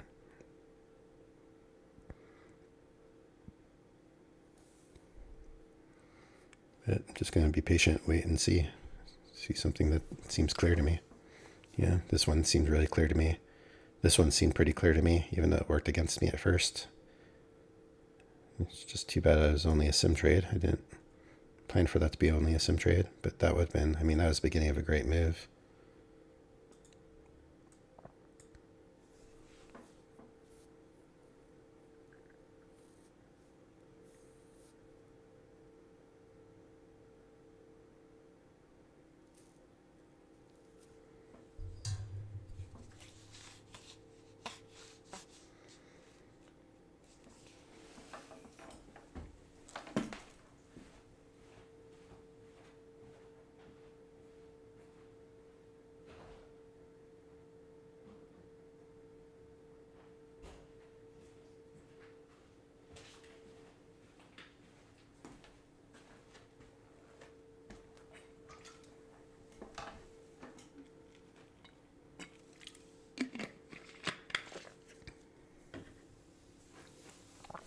And we'll see if I get more and more comfortable trading on the 1 minute chart, which is kind of feeling like, you know, so far I've been doing really well. I don't know that I've lost on the 1 minute chart yet since I've taken trades on it. But there's only a handful of trades I've taken so far. But if I can get more confident on this chart, you know, maybe I'll start trading it on the PAs this way. You know, we'll just have to see and fill it out. I'm just still making sure I'm able to follow the action, price action reasonably well.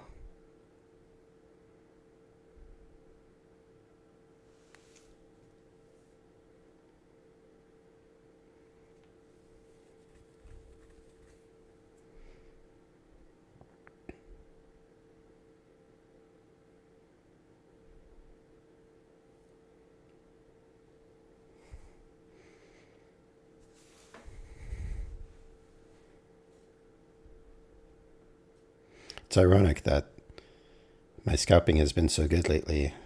I've really only been losing on the opening trade. It's like my last couple losses.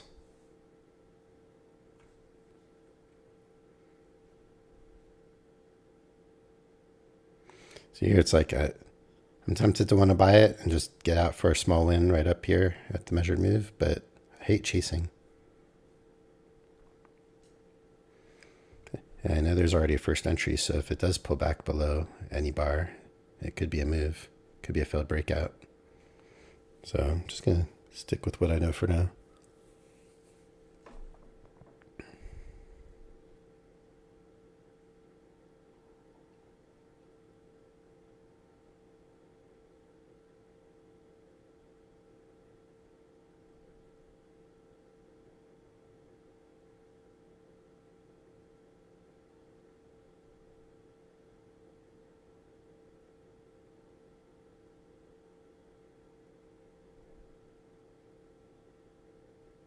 Seems like it's just going to pop once it gets over here. Just going to see.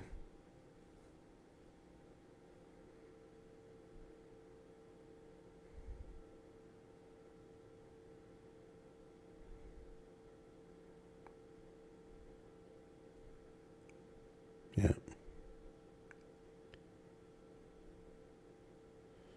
And then there's still this level from back here.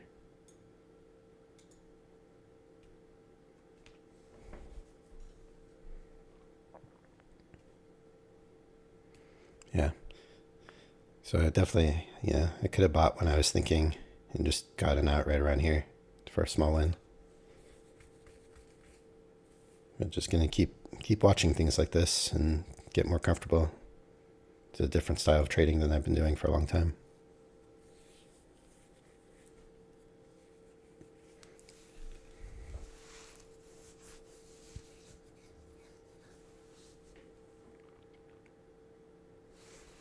Look at that.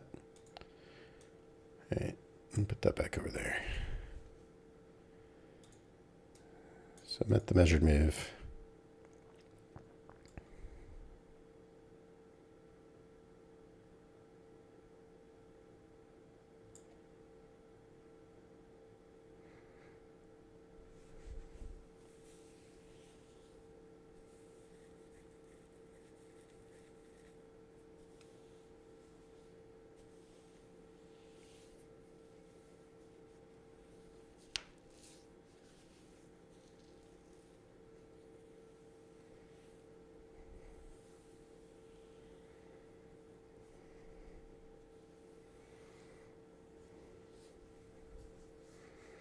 And so reach the measured move, and what's going to happen here?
And so it seems like it's becoming a failed breakout at the measured move. But we'll see if this ends up becoming support here or what happens.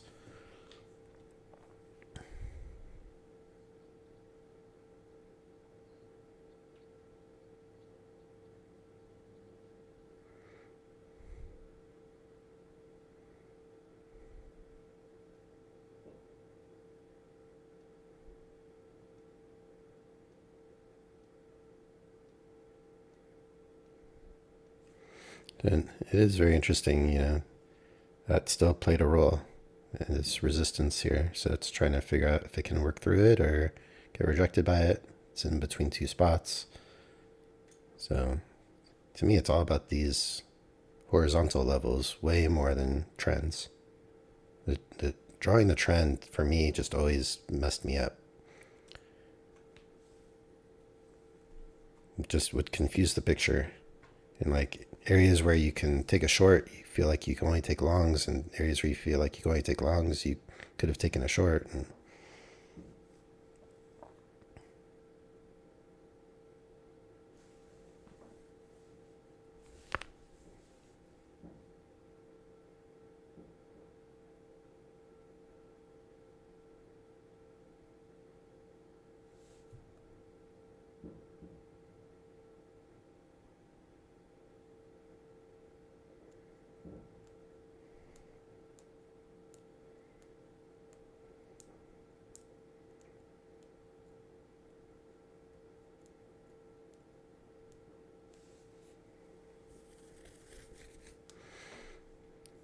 getting a bounce. So it's interesting. I mean, just looking like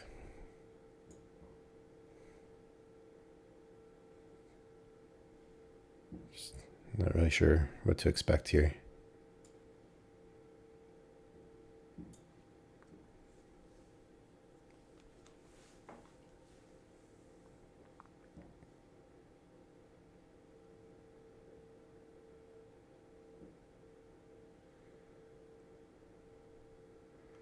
And I've really got no read on the market at this point.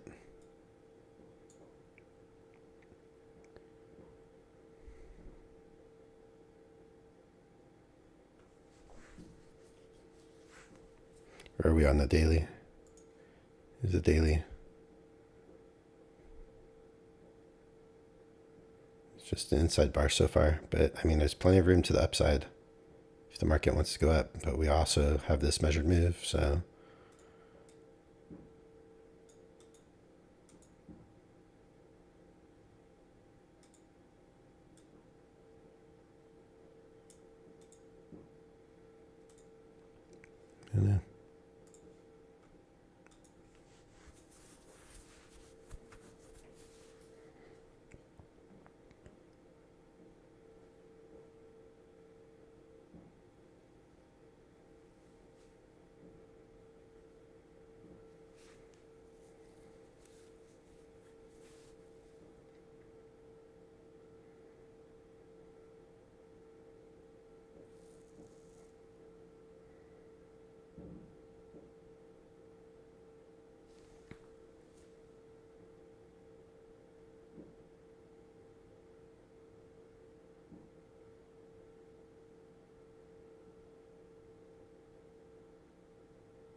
All right, what's this market going to do?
All right, I'm just going to hang for a little bit longer.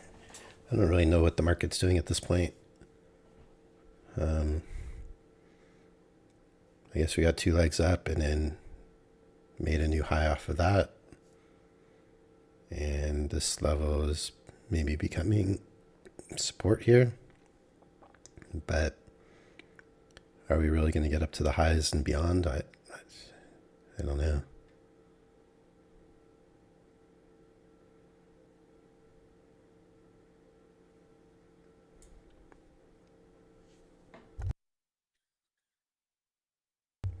So I'll give it a little bit longer to see if I can find one more trade today. Otherwise, happy with the day.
And right at the end of the lunch hour. Oh, there's some, I just noticed there's a news event, 30-year bond auction. Again, it says 10:1. Yesterday it seemed like it happened at 10:01, but I thought that meant 10:10. So see if something happens here.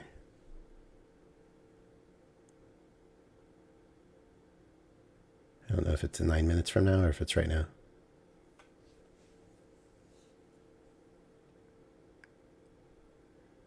Doesn't look like anything's quite happening yet. Oh, here we go. Something.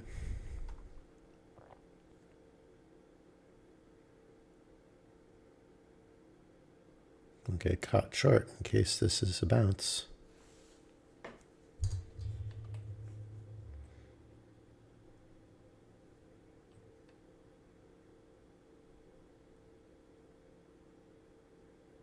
Nope.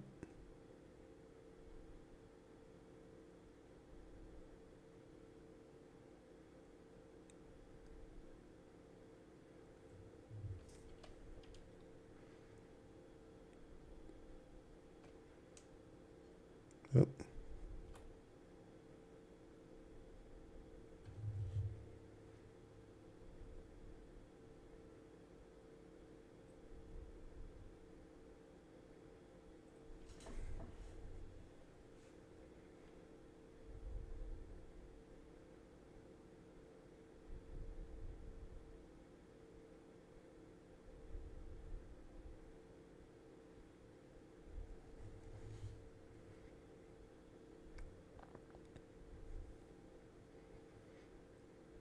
I guess the news is at 10:01 when it says that.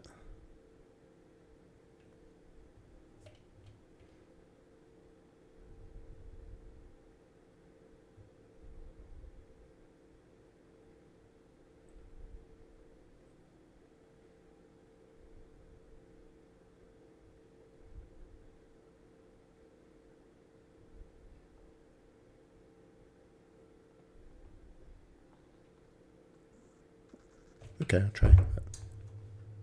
Oh, I missed it. Did I push the wrong thing?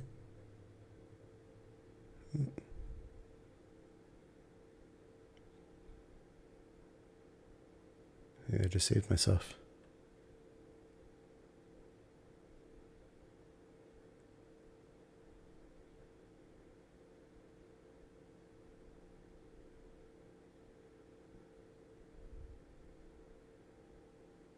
Oh, fake out.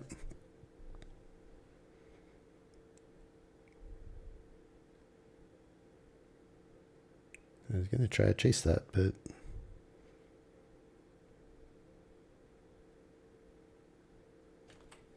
let's see. Hopefully that's not a mistake.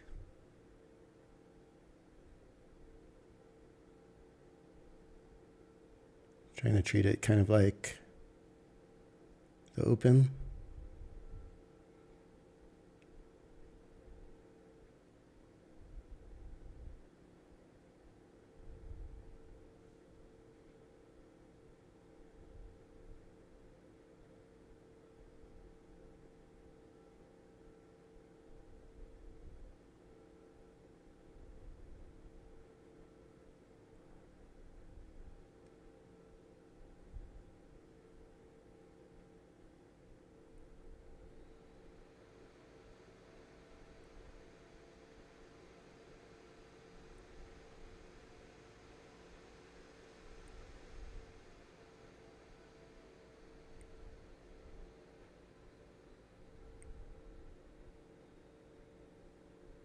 Oh, I'll just take it.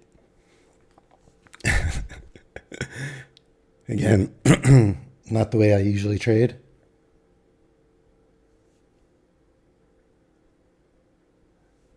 But it wasn't clear to me when the news event was happening. And I was reading that as like kind of a breakout. So kind of the same idea as the opening trade. I mean, I have reason to believe it'll retest the highs, but I don't want to push it. What I do? 3 3/4 points, so 15 ticks. Yeah, I'm happy with that.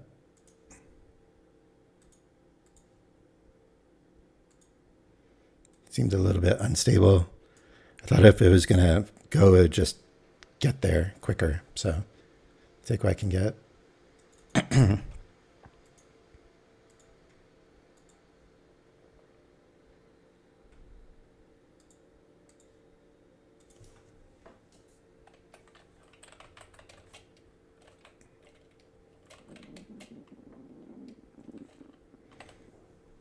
So if I didn't mess up that trade over here, that was ended up being only on sim. If I didn't make that mistake, I would have had like a $300 day today on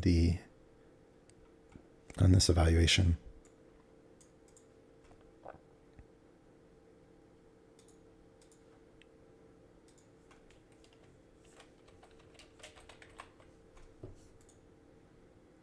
This will probably still go up further, but just made sense to me to play it safe.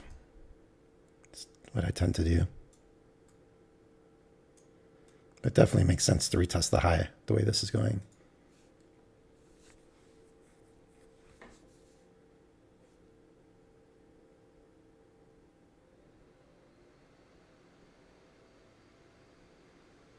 Potentially trapped in shorts right there.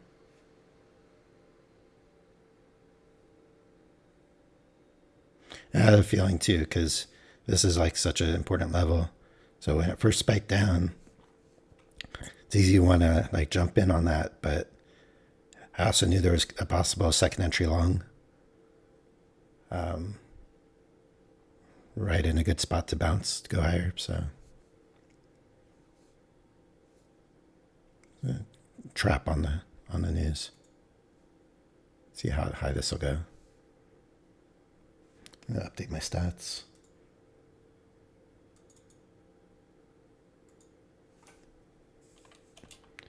Oops, not 23.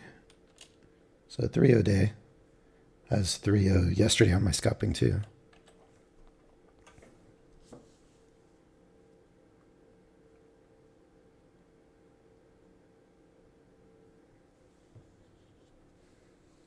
Um, 89%, 215 now. Still gonna be 81%.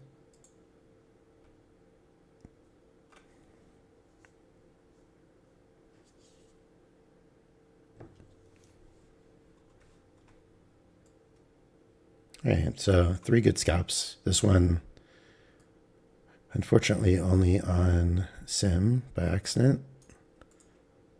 But that would have been a 28 tick win. I got a nice one here. It's for 18 ticks, and then getting lower and lower. But third trade, 15 ticks. And look, it's still struggling, so I'm happy with where I came out.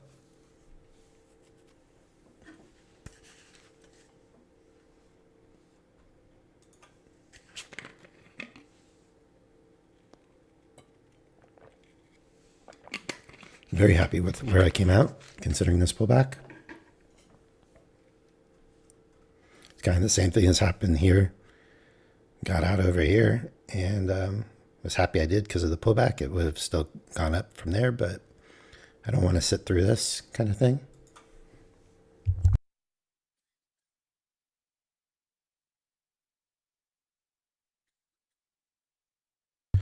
And really, no read on this market other than just the fact that I was kind of looking at this like kind of like a New York open trade situation. So to me, it was like, here's the range.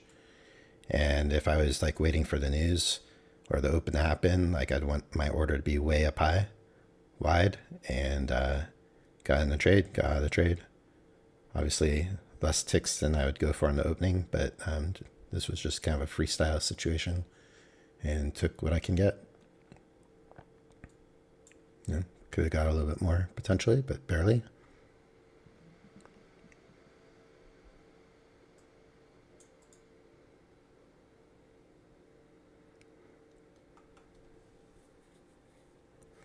The more I can do this kind of thing, on the 1 minute chart on my evaluations or whatever, the more I'll feel confident to trade on my PAs too moving forward this way. So we'll see.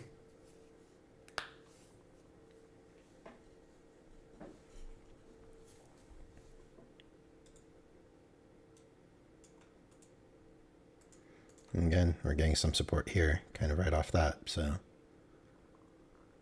I still wouldn't be surprised to retest the high, you know, so we'll see what happens.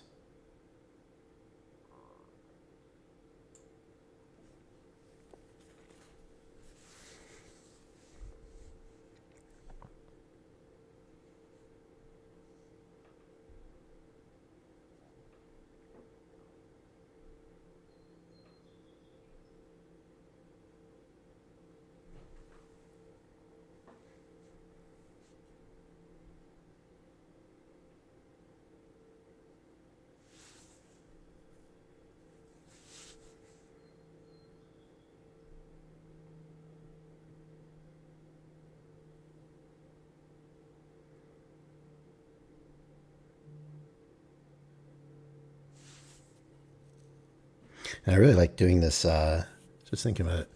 You know, I got in this trade buying the bid. I got in this trade buying the bid. I got in this trade selling the ask. I've never really done that before. So I actually really like it trading this way on the 1 minute.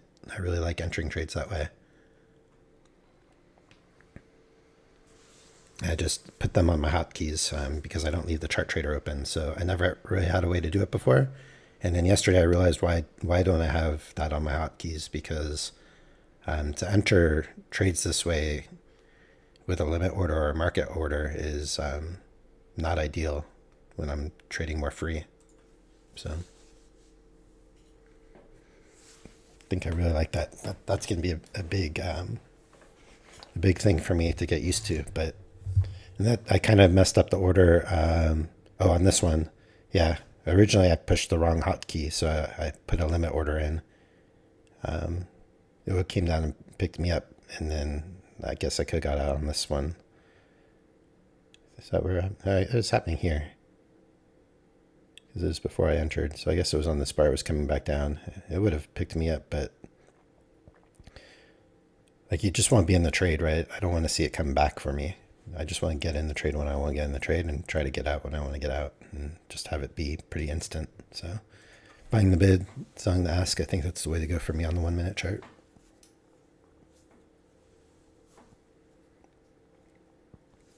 I mean, we're definitely going to go retest the high of the day. It just seems like we have to do it.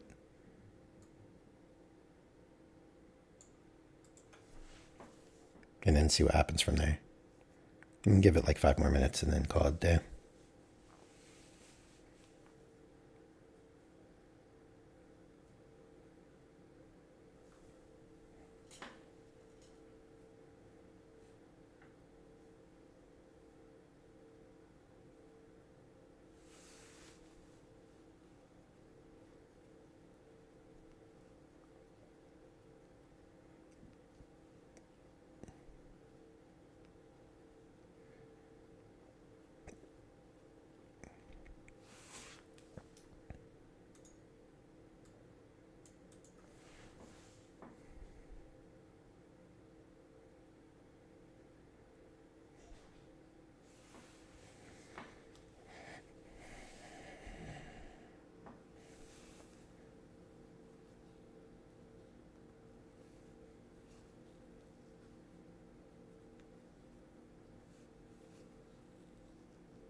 Thanks for the likes. Appreciate the subscriptions, the subscribers, the likes, the comments when they come. Just trying to evolve my trading game here, and today's an example of kind of taking the taking the training wheels off in a way.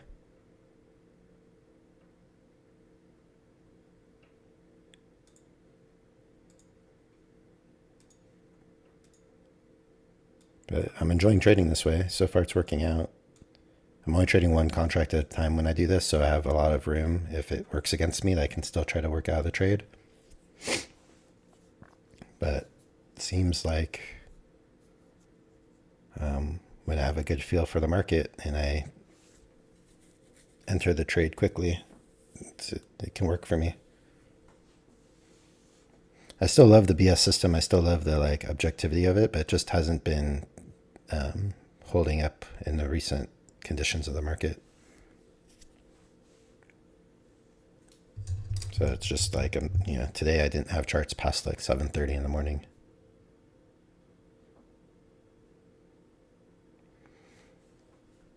All right, so failing to reach the high, interesting. Failing out of this.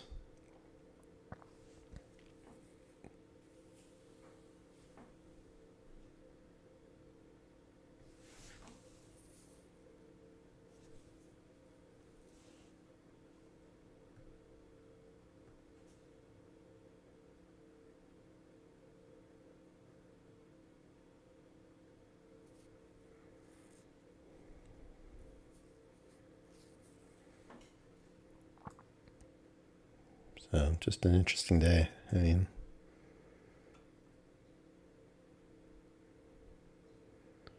you can just draw this, look at that. You just draw that across, and it was that level. Pretty interesting.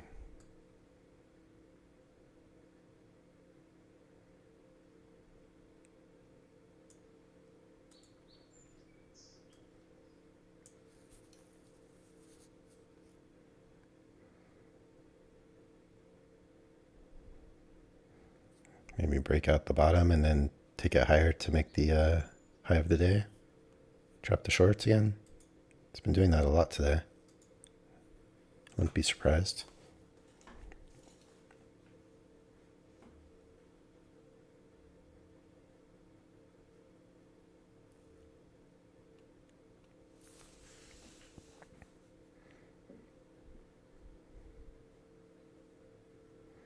For whatever reason, it seems like I'm able to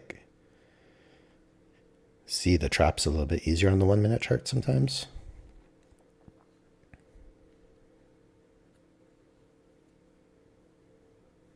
I always thought tick charts was better for that, but maybe it's not.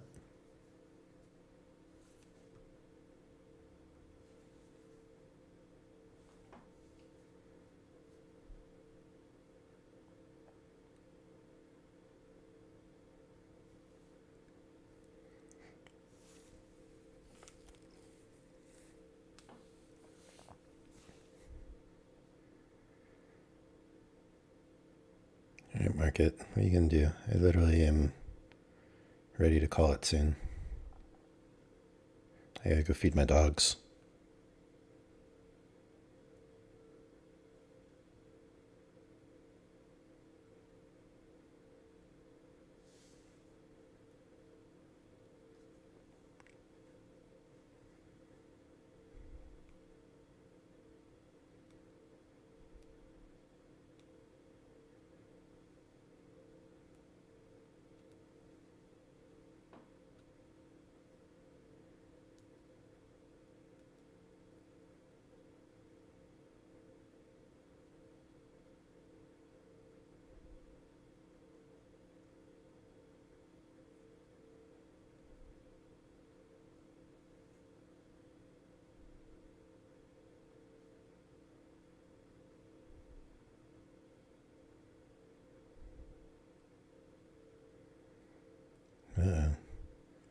What's this market going to do?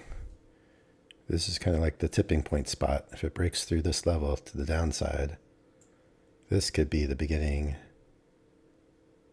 And look at this. Talk about head and shoulders. Here's a shoulder, here's a head, and here's a shoulder. And this could be the beginning of a big drop. Look at this. Wow.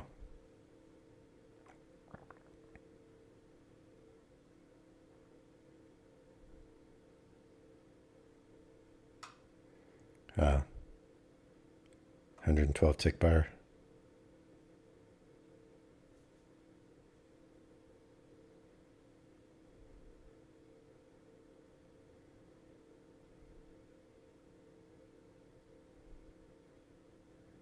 Usually I'm done by now, and this is where like this sort of thing has been happening lately at this time of day.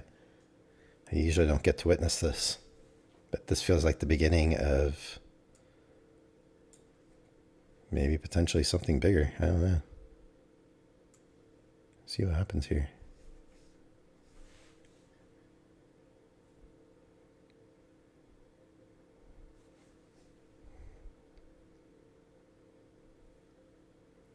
Volatility is definitely way higher all of a sudden.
All right, I think they just did this to me to keep me interested, but I've had a good day. I don't need to push it.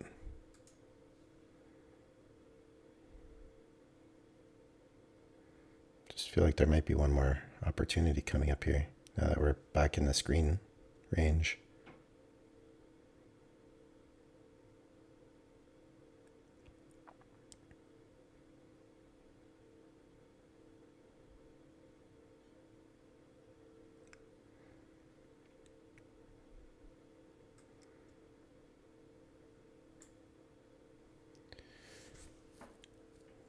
Let's see.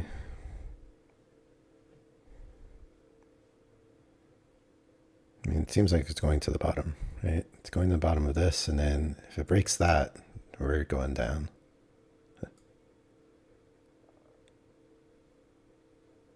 But that's a definite shoulder, head, shoulder.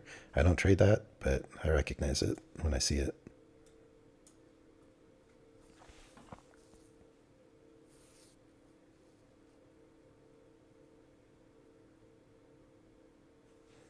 On the daily, I still believe that we have to retest this low at some point.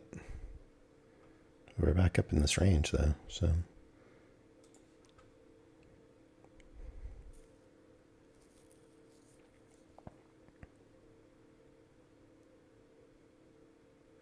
It's just ironic that yesterday I lost 4 accounts on one trade on the opening trade, and my scalping has been so good lately. Yeah, made 157 on one account between 3 trades. Made 100 on one trade on the open, but risking the whole account. I guess I'm risking the whole account too on this, technically speaking. Potentially. All right, so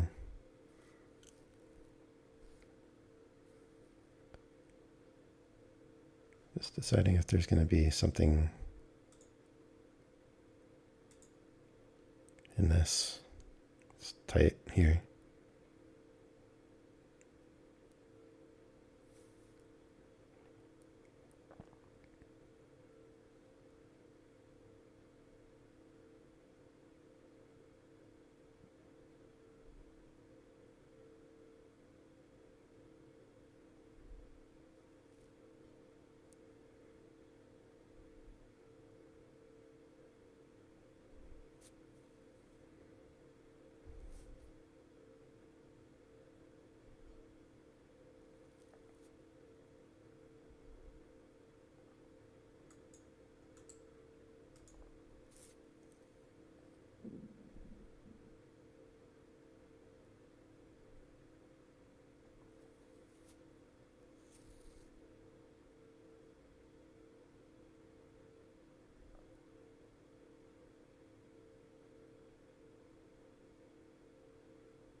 See what happens here. If this is going to be resistance. Support up here. Fell through it. At the EMA.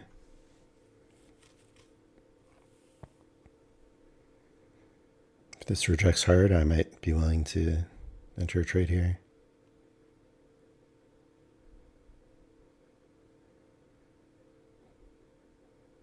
Doesn't seem like it's rejecting. See what happens on this bar.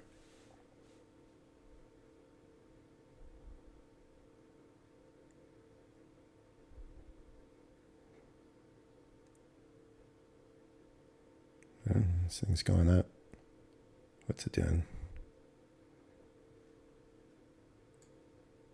Trap the shorts and gonna get that high after? I don't know. What's it gonna do?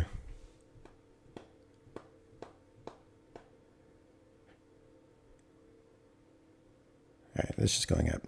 All right, so I'm gonna call it here. Not a bad day for me. 3-0 on the day. Oops. Trade one was the orb. I don't know if I should keep calling it the op orb if I'm going to start doing it a little bit different than him, but did that on PA9 and 29 evaluation. My next trade was only on sim by accident. Doesn't count in my stats. And then trade 2, it was evaluation 37, 18 ticks, and trade 3, evaluation 37, 15 ticks. I'm not happy with my scalping today. I'm happy with my opening trade. I feel like today was a pretty good day. Yesterday should have been a good day. Should have been just like today, really.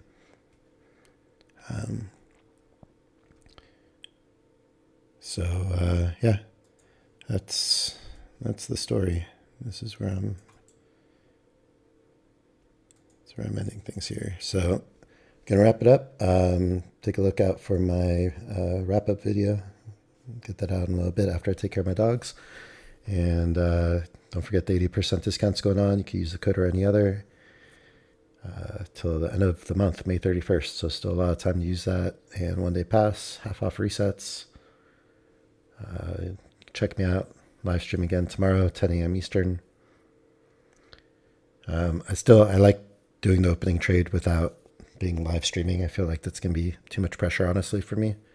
It's still early for me with that trade.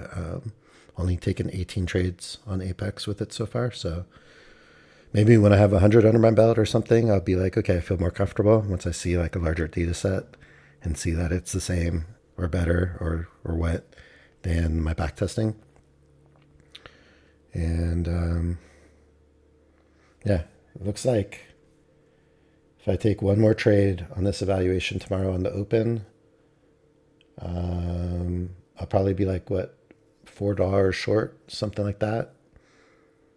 Or $2 or $4 short of passing it. So hopefully I'll be able to just trade this way on the 1 minute chart with it and pick up a couple ticks and get that passed. And what else? Just working on PA9 for now. And then once I have a new PA for a 50K, I'll start trading this one. All right, I think that covers it. I really don't know what the market's doing at this point, but I had some pretty good reads, I think, to take some decent trades. Thanks for watching. Appreciate it. Appreciate the subscribers and the likes. And check out the review. And I'll be back at tomorrow. Thanks for watching.